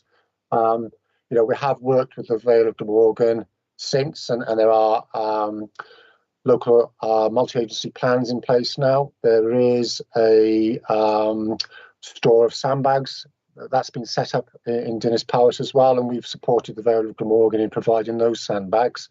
The scheme Tim's mentioned, you know, that is progressing, and that is a longer project. It's a project that was started before the flooding occurred, but you know, so in some regard we were on the front foot on the project because it was already in train and the funding and that was already in place. But you know, we recognise that you know people want to see a flood scheme in place. That will take a longer time, but there has been work undertaken with regards to, you know, maximising the channel conveyance where we can, and other works in preparing for any future flooding that might happen. Okay, thanks very much for that. Tim Marshall, did you want to come in there as well? Thank you, Chair. Just very briefly, just to say, of course, it's very frustrating for those who are at risk of flooding and who've experienced flooding, that the pace of change on the ground is not as quick as they would like for the reasons that colleagues have discussed. Councillor Franks, you asked the question, you know, if it happened again tonight, how would it be different? I hope it's appropriate to just really commend the residents of Dinas Powys for the work that they've undertaken to get their own flood plans and flood provisions together. We were fortunate to be able to procure the services of National Flood Forum to help the local residents, you know, come together and get organised to help themselves in the event of flood. So that is not the whole answer, but I think it is worth commending the residents for the ways that they have pulled together and got organised to do what they can to help themselves. Thank you, Chair. Okay, thanks for that. Right, do any officers or anybody from NRW or either Tim want to respond to anything now the public speakers else have brought up, or you're happy with what the responses that you've made? Yeah? Nothing to add, thanks. Lovely, okay, thank you. Right, I mean, right, Stefan, I'm going to ask if you want to come in and speak, because you didn't speak earlier on in the meeting. So, Stefan, did you want to speak or ask officers anything? Thanks, Chair. Very, very briefly, I've listened intently to this discussion. Very interesting stuff. Just a couple of brief questions, and following on from what Mr. Marshall was saying about, you know, residents forming action groups, and yeah, I understood that too. They created a relief fund and so on. So it leaves me with two quick questions. You also mentioned sandbags.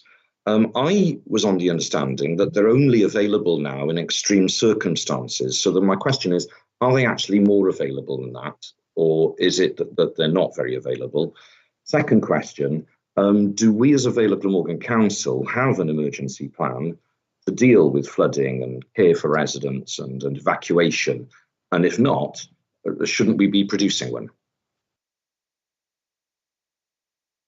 Okay, Mike, did you want to respond to that? Yes. On the emergency plan side of things, I can confirm there is an emergency plan. We have an emergency planning team, and you know, they coordinate any emergency situations. You know, whether it's flooding or whatever situation arises, you know, to assist Vale residents as best we can. We do have, I believe there's a new policy that we have in terms of sandbags, and we encourage people to ensure they have an appropriate stock of sandbags for the event of any flooding beforehand. I'd have to dig out the new policy, and perhaps I can circulate that to members at a later date, Chair. Yeah, that would be useful. Thank you. And your Thank you. Right, is that both your questions answered there? Sorry. I think so. I asked about the emergency plan. Well, yes, I mean, assuming you're obviously constructing the emergency plan right now, so I would assume you'll be bringing all these things into account, like evacuation and evacuation centres and things like that.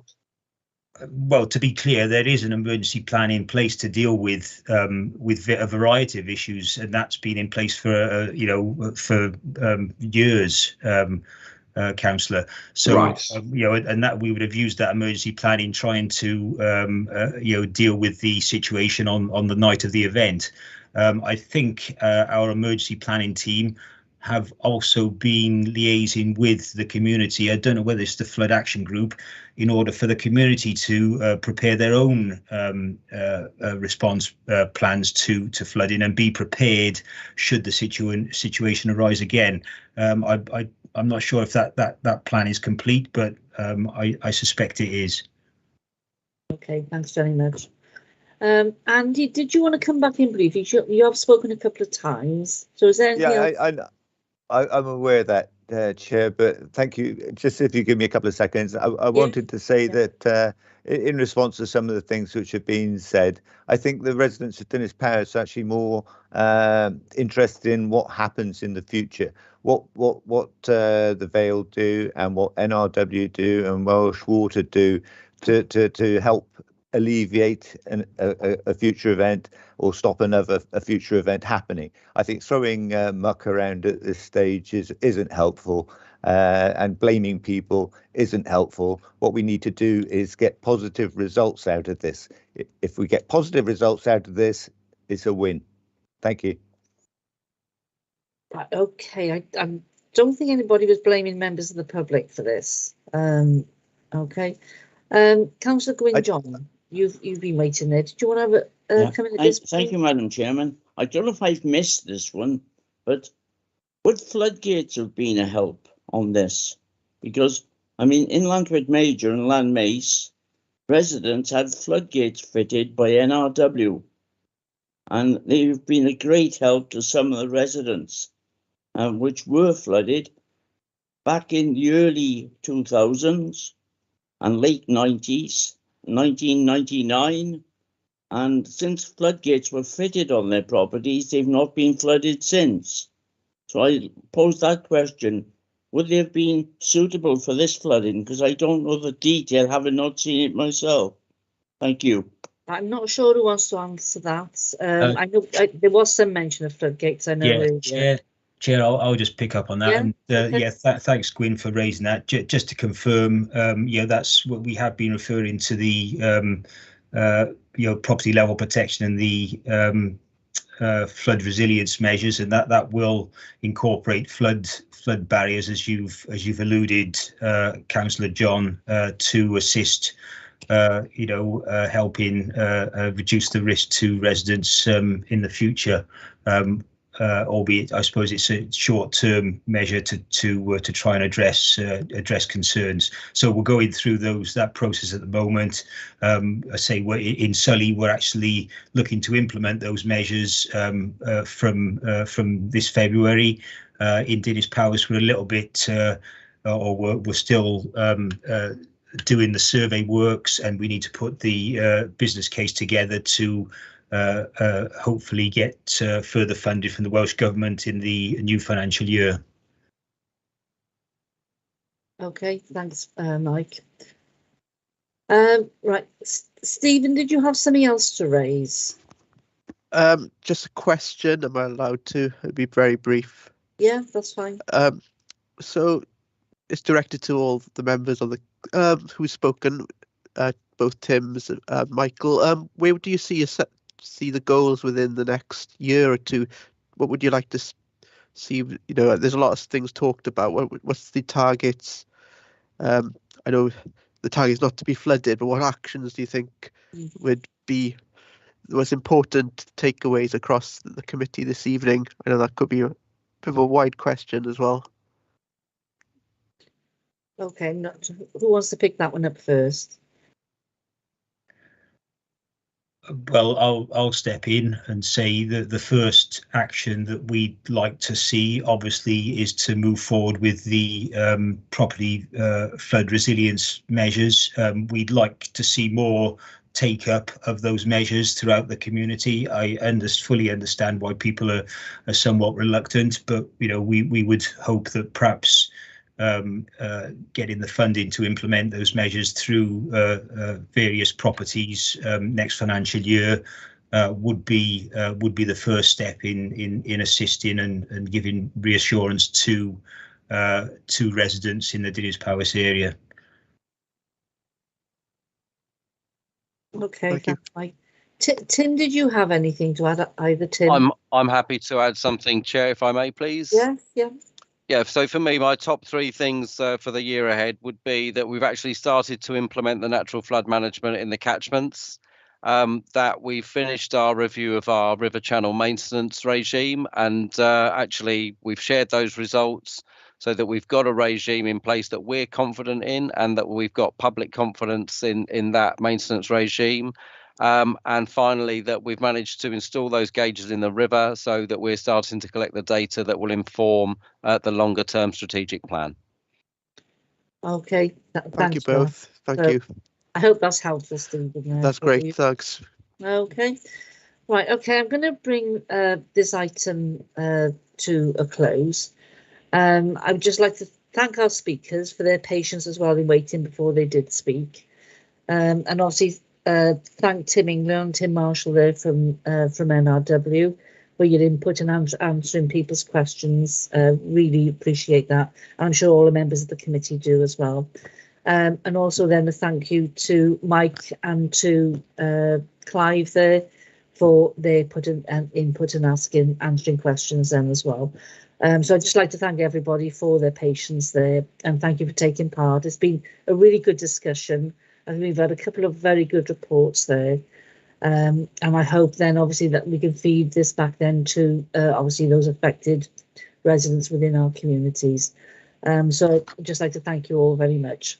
More than welcome to stay for the rest of the meeting if you like, but I'm pretty sure you will get other things to do as well. So just like to say thank you. Thanks for having us. Thank you very much. Thank you. Good evening to you. Thank you for your time. Bye-bye. Okay. All right, you're going to move on to item 5 then, which is the Nature Emergency Action Plan, which is a reference from Cabinet. Marcus, I think you're still with us. Did you want to take this item? Yes, thank you, Chair. I'll do a quick, I've got a presentation so we can run through it quite quickly rather than going through if that's okay with you. So I'll just display that now, and oops, there we go. There we go. So just a bit of background. The council declared the nature emergency on 26th of July 2021. There were a number of reasons set out. I won't go through all of those in detail, 7 reasons in total why we declared a nature emergency as a council. Following on from that, we as a council need to provide a direct response to the declaration of that emergency. It needs a coordinated and integrated response across all the council, working in partnership with our community councils and other organisations, including the Public Service Board, community and public sector. The council will consider how we use our nature resources and our people and our assets to plan for the long term. And that includes working through the local nature partnership and considering how we use the council assets themselves to try and reverse the nature emergency. And I'll explain a little bit more about the local nature partnership as we go through. Overall, the target will be no net loss of biodiversity and to encourage a recovery in those areas where there has been a loss of biodiversity. The response to the declaration is based around the Council's biodiversity forward plan, and we will seek to ensure that biodiversity and sustainability are considered in all service areas and are core themes in service delivery, becoming an integral part of the decision-making process throughout the Council. The specific actions required to achieve the aims are set out in the biodiversity forward plan and will be reported on and reviewed and updated at the end of the first 3-year period. Just for information, the biodiversity forward plan was first produced in 2019. It's a statutory requirement that we produce that plan, and it is due for review at the end of this year. For each service area, we will look at external funding streams which can be used to help implement a biodiversity enhancement and conservation benefits in line with the biodiversity forward plan. As part of the declaration of the nature emergency, we have created an officer team to provide operational oversight for the delivery of the Council's response to the emergency, including senior officers from relevant departments across the Council. And this will be expanded as we move forward to ensure that all areas of service are included. A key member of this officer team will be the Council's ecologist, Colin Cheeseman. The biodiversity forward plan will form the basis of our response, as indicated before, and creates a set of challenges and actions which we will continue to monitor through a senior officer team. And outcomes against this plan will be reported directly to the Council's Project Zero board. Effective engagement across the Council and with partners will remain critical to the success of our response to the nature emergency. And work will be undertaken to map both what positive activities are already underway and where there are gaps in those activities. Progress made in our response to the emergency through the forward plan will be reported to Cabinet and to the Scrutiny Committee. The Scrutiny Committee will have a role in scrutinising progress as we go forward. This will be supported by the review of the local development plan and the assessment of the previously allocated sites of importance for nature conservation, known as SINCs, and how these are performed, and a review of all the 360 designated SINCs, these were designated in the original local development plan, will be undertaken as part of the LDP review process. And should it be shown in some of those SINCs, for example, that there has been a decline in biodiversity, action will be taken to try and reverse that. Just coming on to the work of the Local Nature Partnership, the Local Nature Partnership has been established following some grant funding we received by Welsh Government and Natural Resources Wales. It includes 84 organisations and groups, a number of which are community-based groups. We have also got an officer who leads on that. Through the current Local Places for Nature grant, we've engaged in a wide cross-section of groups, and these have applied and delivered fully funded projects across the Council area. Groups applying have included schools, allotments and youth groups. A 3-county meadows group has been established with Regend and Neathcote Talbot Nature Partnerships, engaging landowners in sharing experience of managing meadows for wildlife and learning new techniques. And Natural Resources Wales and the Council are looking at nature networks and in particular connecting habitats for wildlife and for people. This ties in with the work being undertaken around the green infrastructure strategy and tree strategies, and with the review of the local development plan, especially in urban and peri-urban, which is areas which surround towns areas. So that's it. That's a brief run through of everything that the report says. Happy to take any questions.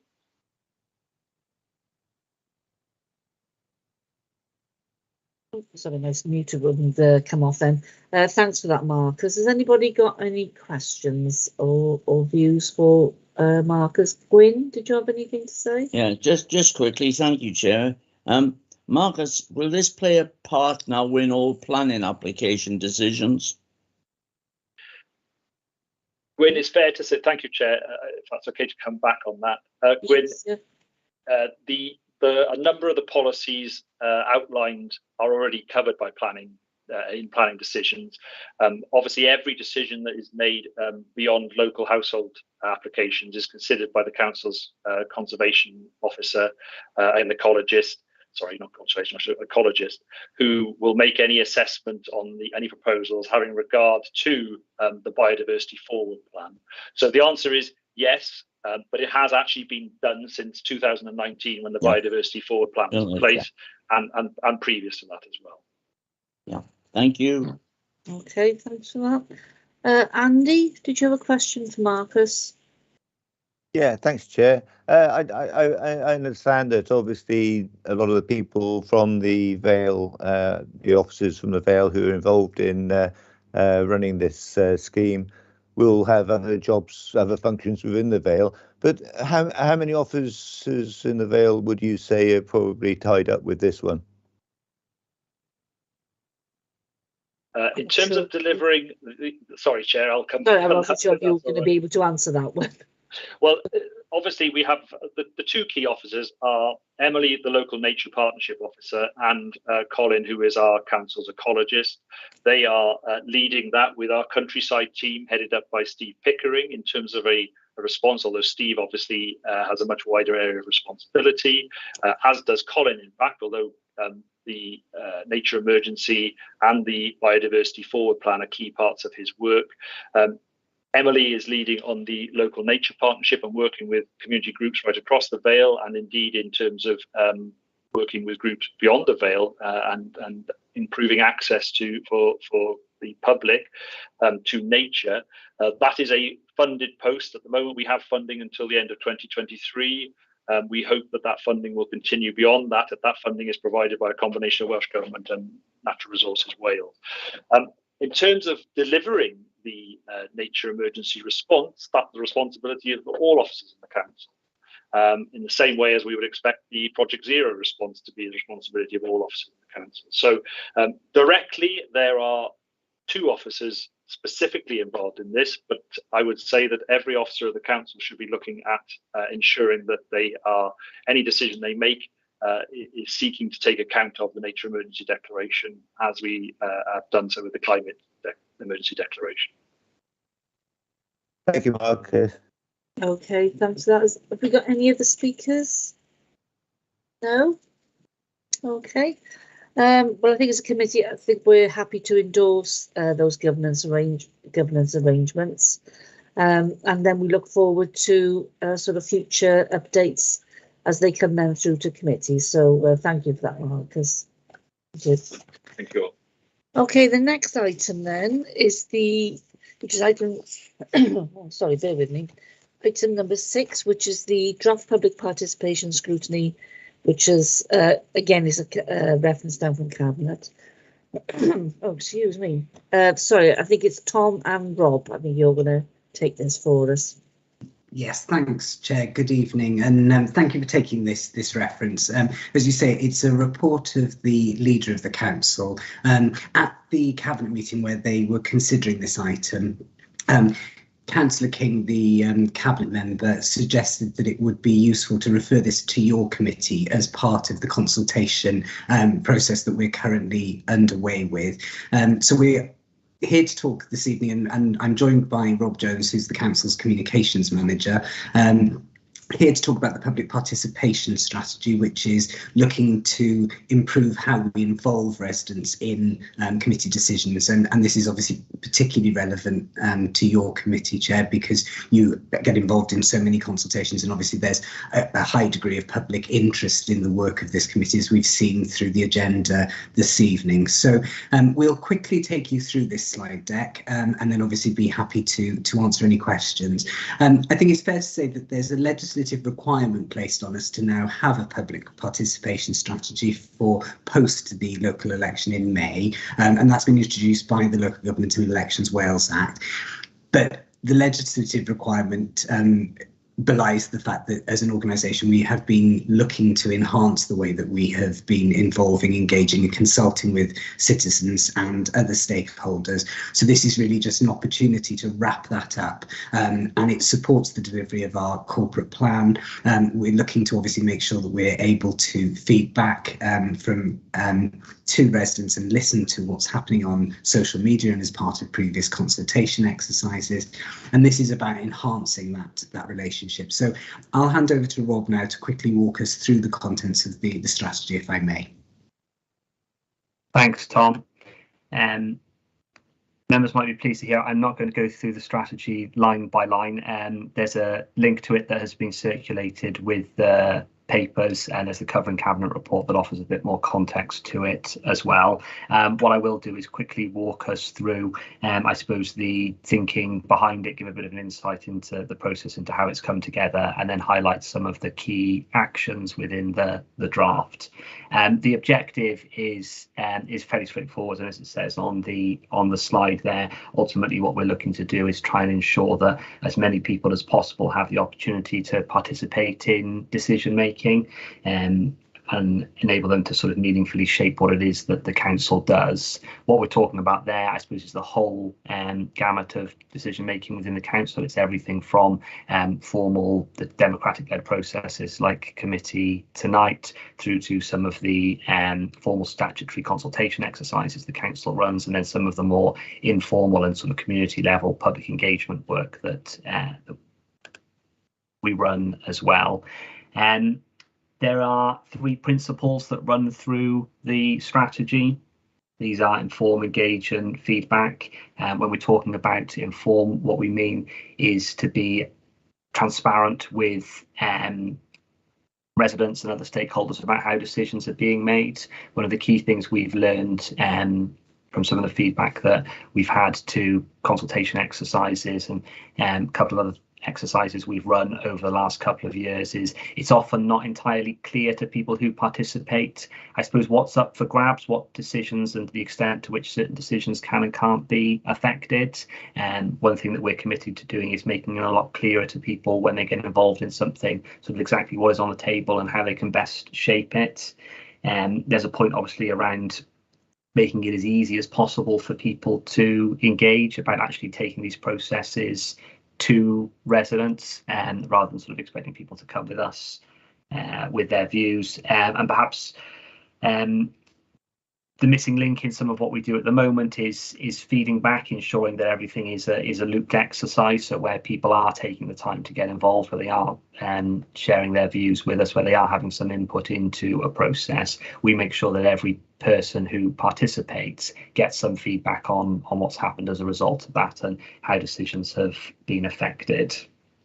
A lot of what's in the strategy is to some extent a work in progress. As Tom was saying there, there's a legislative requirement that is driving some of the timetable, but a lot of the things that we've picked up as part of the strategy are ideas that are already in process, things that we're already trialling, I suppose, in short, where we feel that we've got a sound idea for what make the council or improve the public engagement work that the council does. We're not waiting until May to bring that into effect. We're trialling things wherever we can, and one of the key things we're doing at the moment is trying to sort of better blend some of the more formal exercises that we have to run with some informal online engagement, just to make it as easy as possible for people to get involved with us. There's some interesting things that have been done recently around the ADP and the budget consultation in that sort of arena. If members look at the draft document in full, what you'll see is that the actions are grouped in line with the council's values. I think Tom's already alluded to this point. It's very much rooted in the corporate plan and everything that the council is trying to achieve, rather than a standalone document, a standalone strategy. That's how it's been written, and that's how we're presenting it to our residents. So the key things that are picked up within the action plan, there are 17 actions in total. These are 4 of what we think are perhaps the greatest priority. Number 1 is around further developing the online community that we've sort of sought to foster over the last couple of years.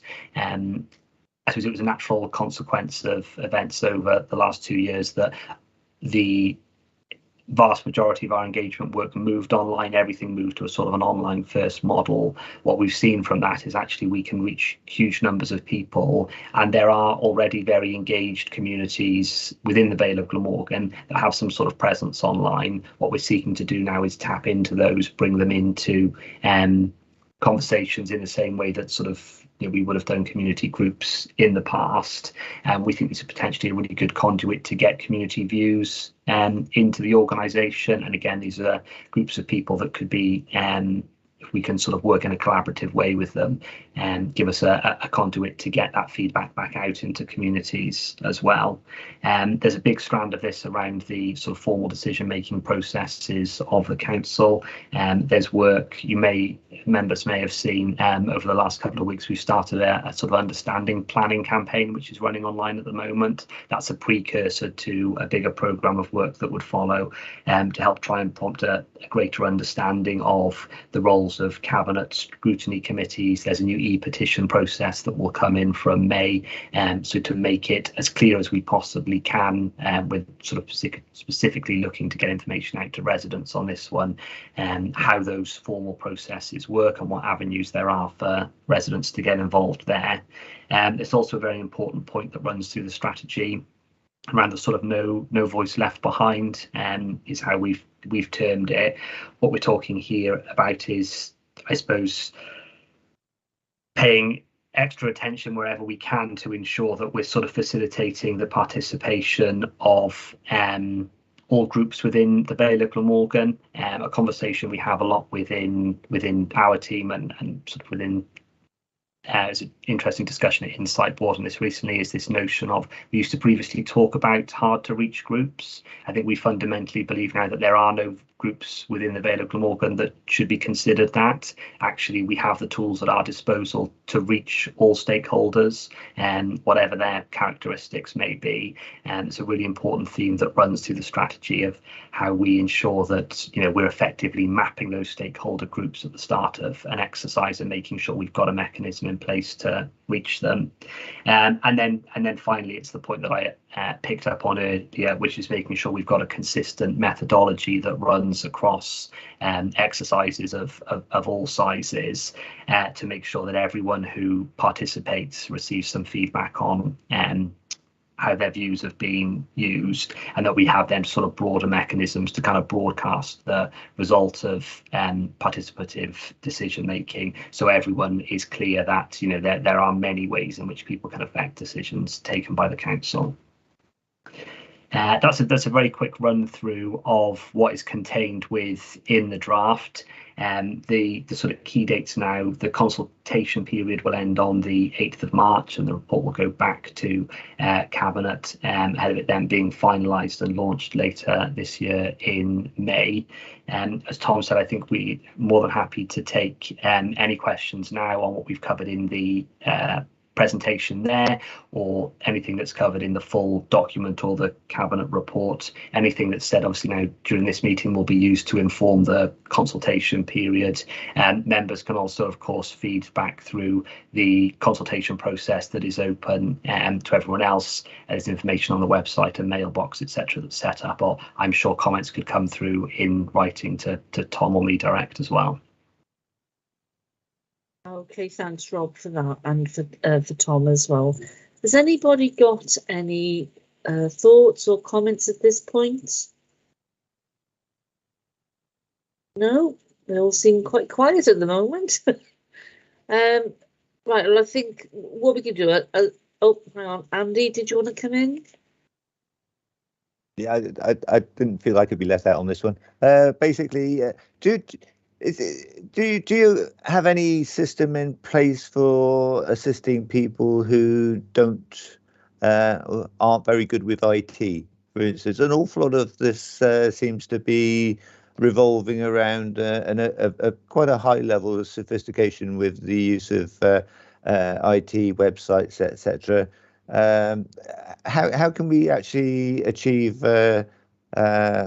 more communication, better communication with people who don't have access? I know there aren't very many anymore, but if it's still an important part of the population. Yeah, thanks for that, Andy. And you're absolutely right. Everybody's very important, and everybody deserves to have their rights to input if they wish. Tom, did you have a response for Andy? Yeah, certainly. Thank you, Councillor Robertson, for the question. And it is a really important point, and it demonstrates the importance of that action within the strategy around no voice left behind, and there is a need, and there's a genuine desire actually as well now to move to more of a blend, as Rob was describing, of using digital consultation and involvement and participation options where they're best appropriate and they meet people's needs, but also going out and being able to talk and use that insight that's gleaned and feeding that back in. And we're seeing that, for example, through some of the conversations that colleagues are having with our residents who are accessing services like the food pod in Penarth, which offers an opportunity actually to just have those informal conversations, but then we bring that back and we can use that as part of shaping this. We do also ensure that when, for example, we launch consultation surveys online, such as the one associated with this particular strategy, that the option to phone us is always available as well, and a colleague at the Council's contact centre will happily walk through with the resident to help them participate. And then in a sort of broader, more kind of strategic sense, there is a digital inclusion group which brings together colleagues from across the council, but also some of our partner organisations as well, to provide those kind of digital skills and access to technology. So loaning out tablets or mobile devices to people, showing them and giving them the skills and the confidence to use those particular things as well. So I guess the immediate answer is we need to make sure we get the right mix and the right balance, and in the longer term it's about supporting people so that they're not excluded from that kind of digital approach. Could I come back on that, Chair? Very briefly. Basically, do we use the press at all anymore? Press releases. In our times we've still got some press in Barry, I believe. I haven't spotted very many council press releases over the last couple of years, and I think a lot of people, older people, obviously this is a problem which will probably disappear completely within a few years because everybody will be able to use IT. But I'm just thinking at the moment with elderly people, maybe who do read newspapers, maybe we ought to give a little bit more emphasis to press releases to let them know what we're doing. Thank you, Councillor Robertson.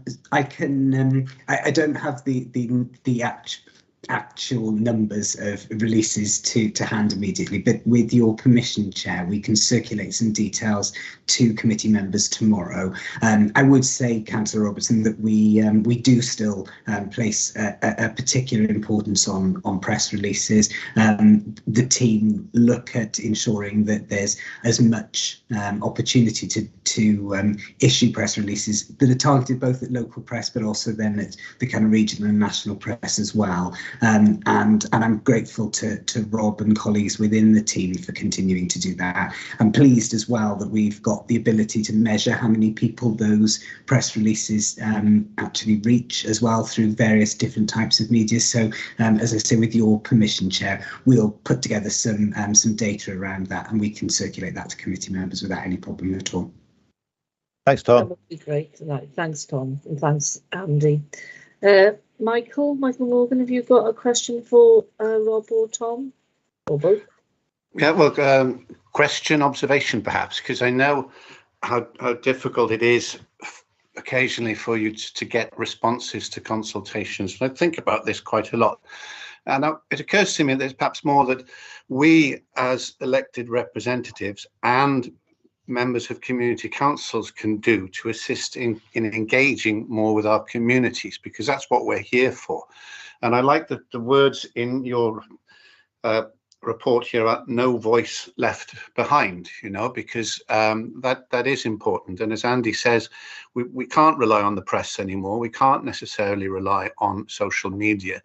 And perhaps if there's information you can feed out to us and to community councils that could be filtered out into the community. We have village markets, we have social occasions, we have community council meetings which go live so people can come into the communities, and really that we do that, rather than, because you officers do sterling work, but we have responsibilities here to our community as well. And it is regrettable, I think, when we hear some of the comments earlier on when people are, I was happy to come forward and criticise the council and officers, which is quite unnecessary, because I think we've got remarkable officers who work extremely hard in their jobs, and yet people will come out and criticise when they have an opportunity. But I think if we engage people now and know who they can go to and relate to show that we are a council that does exist and operate within our communities. So that's my point. Is there something more that we as representatives can do to assist you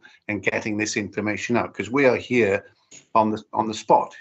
I'm quite happy to go down to the pub later and spread the news of all this so that people will respond. And I do my best at community council meetings in my ward to tell people about consultations and to say, look, you've got to respond, because I know you struggle to get people to respond sometimes. So I try and tell them, look, if you want your council to do the right thing for you, respond to this consultation. But, it's getting that out there. And I think there's more we can do to assist you. That's my comment, really, rather than a question. Thank you.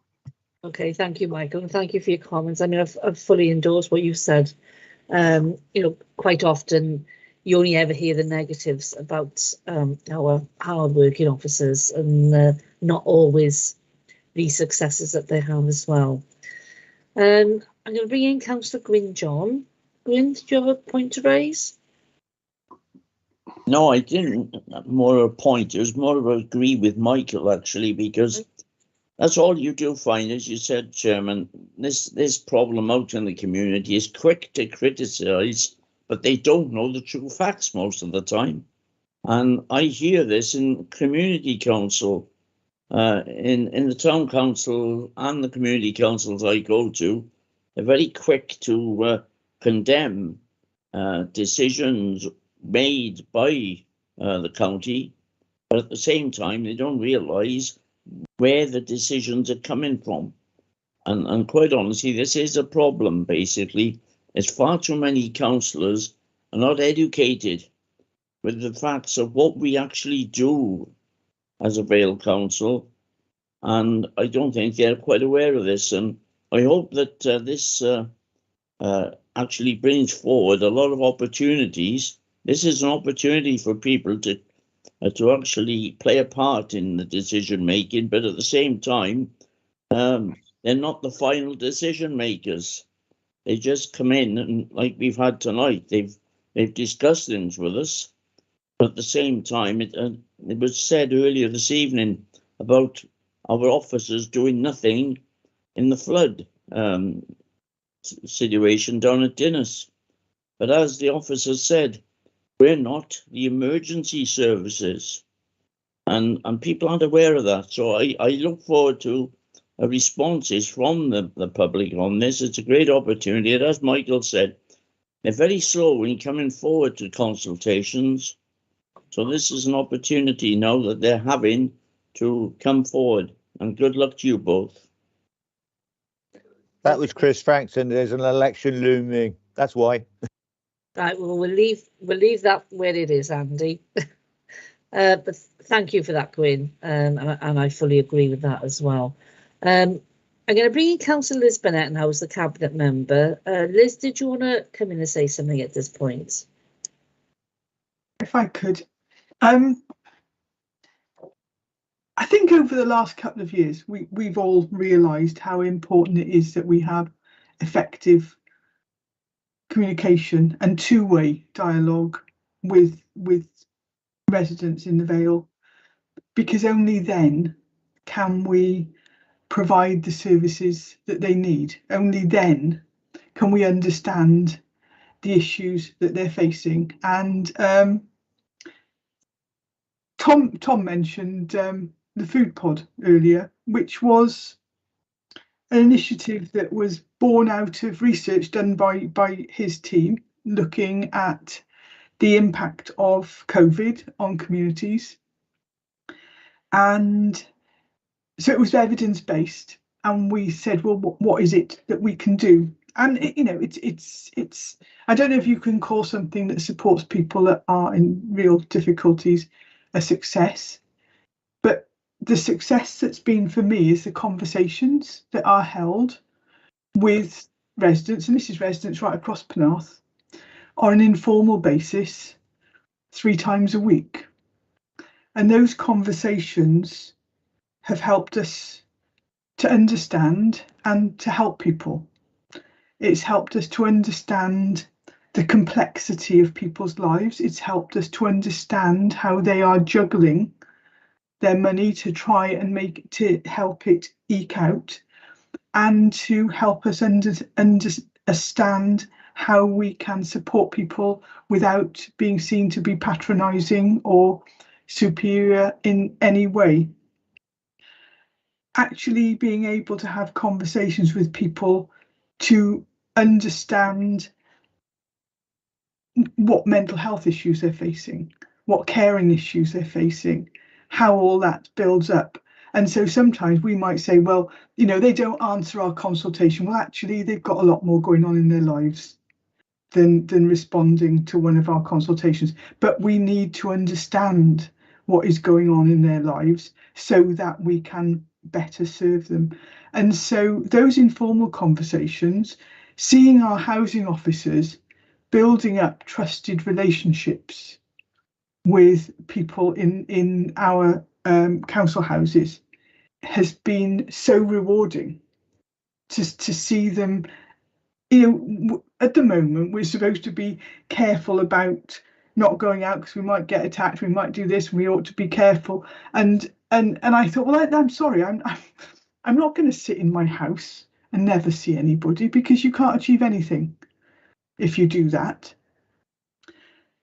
But I think that we have got to be out there. We have got to be there for people. And if we can use the engagement that we've learned over the past 2 years, which I think has been phenomenal, I think hats off to Rob and the team, then hopefully we can move forward and we can really achieve a step change in supporting our local communities. Thanks, Chair. Sorry for rabbiting on, but it's a bit of a passion. Okay, thanks for that, Liz. Well, I mean, thanks for everybody for the input. It's a really interesting document. And, you know, I'd like to thank Cabinet actually for sending that down to us. Yeah, we do an awful lot of consultations on the committee. And this is it's a really important consultation. So I think obviously Gareth can feed our views back to you now as part of the minutes as well, and include that you know, within the next stage now of the consultation. And obviously, as Tom and Rob said earlier, if anybody's got anything else that they'd like to add into that, to either contact them directly, or you can respond online to the general response as well. So I'd like to thank you both for coming along tonight. It's been quite a long evening for you. You've had to wait quite some time, but thank you for that, and thank you for your patience. And just thank you for attending and bringing that to us. Thank you very much. Thank you, yeah. Okay. Thanks, guys. Okay, I've got no other items which are urgent under part 1 and nothing under part 2. Oh, excuse me. I've got rid of a cough again now. So it's just I'd like to say thank you everybody for your input this evening, and look forward to seeing everybody at the next meeting now on the 15th of March. So good night, everybody. Good night. Whiskey. No stop. Good night. Whiskey will help.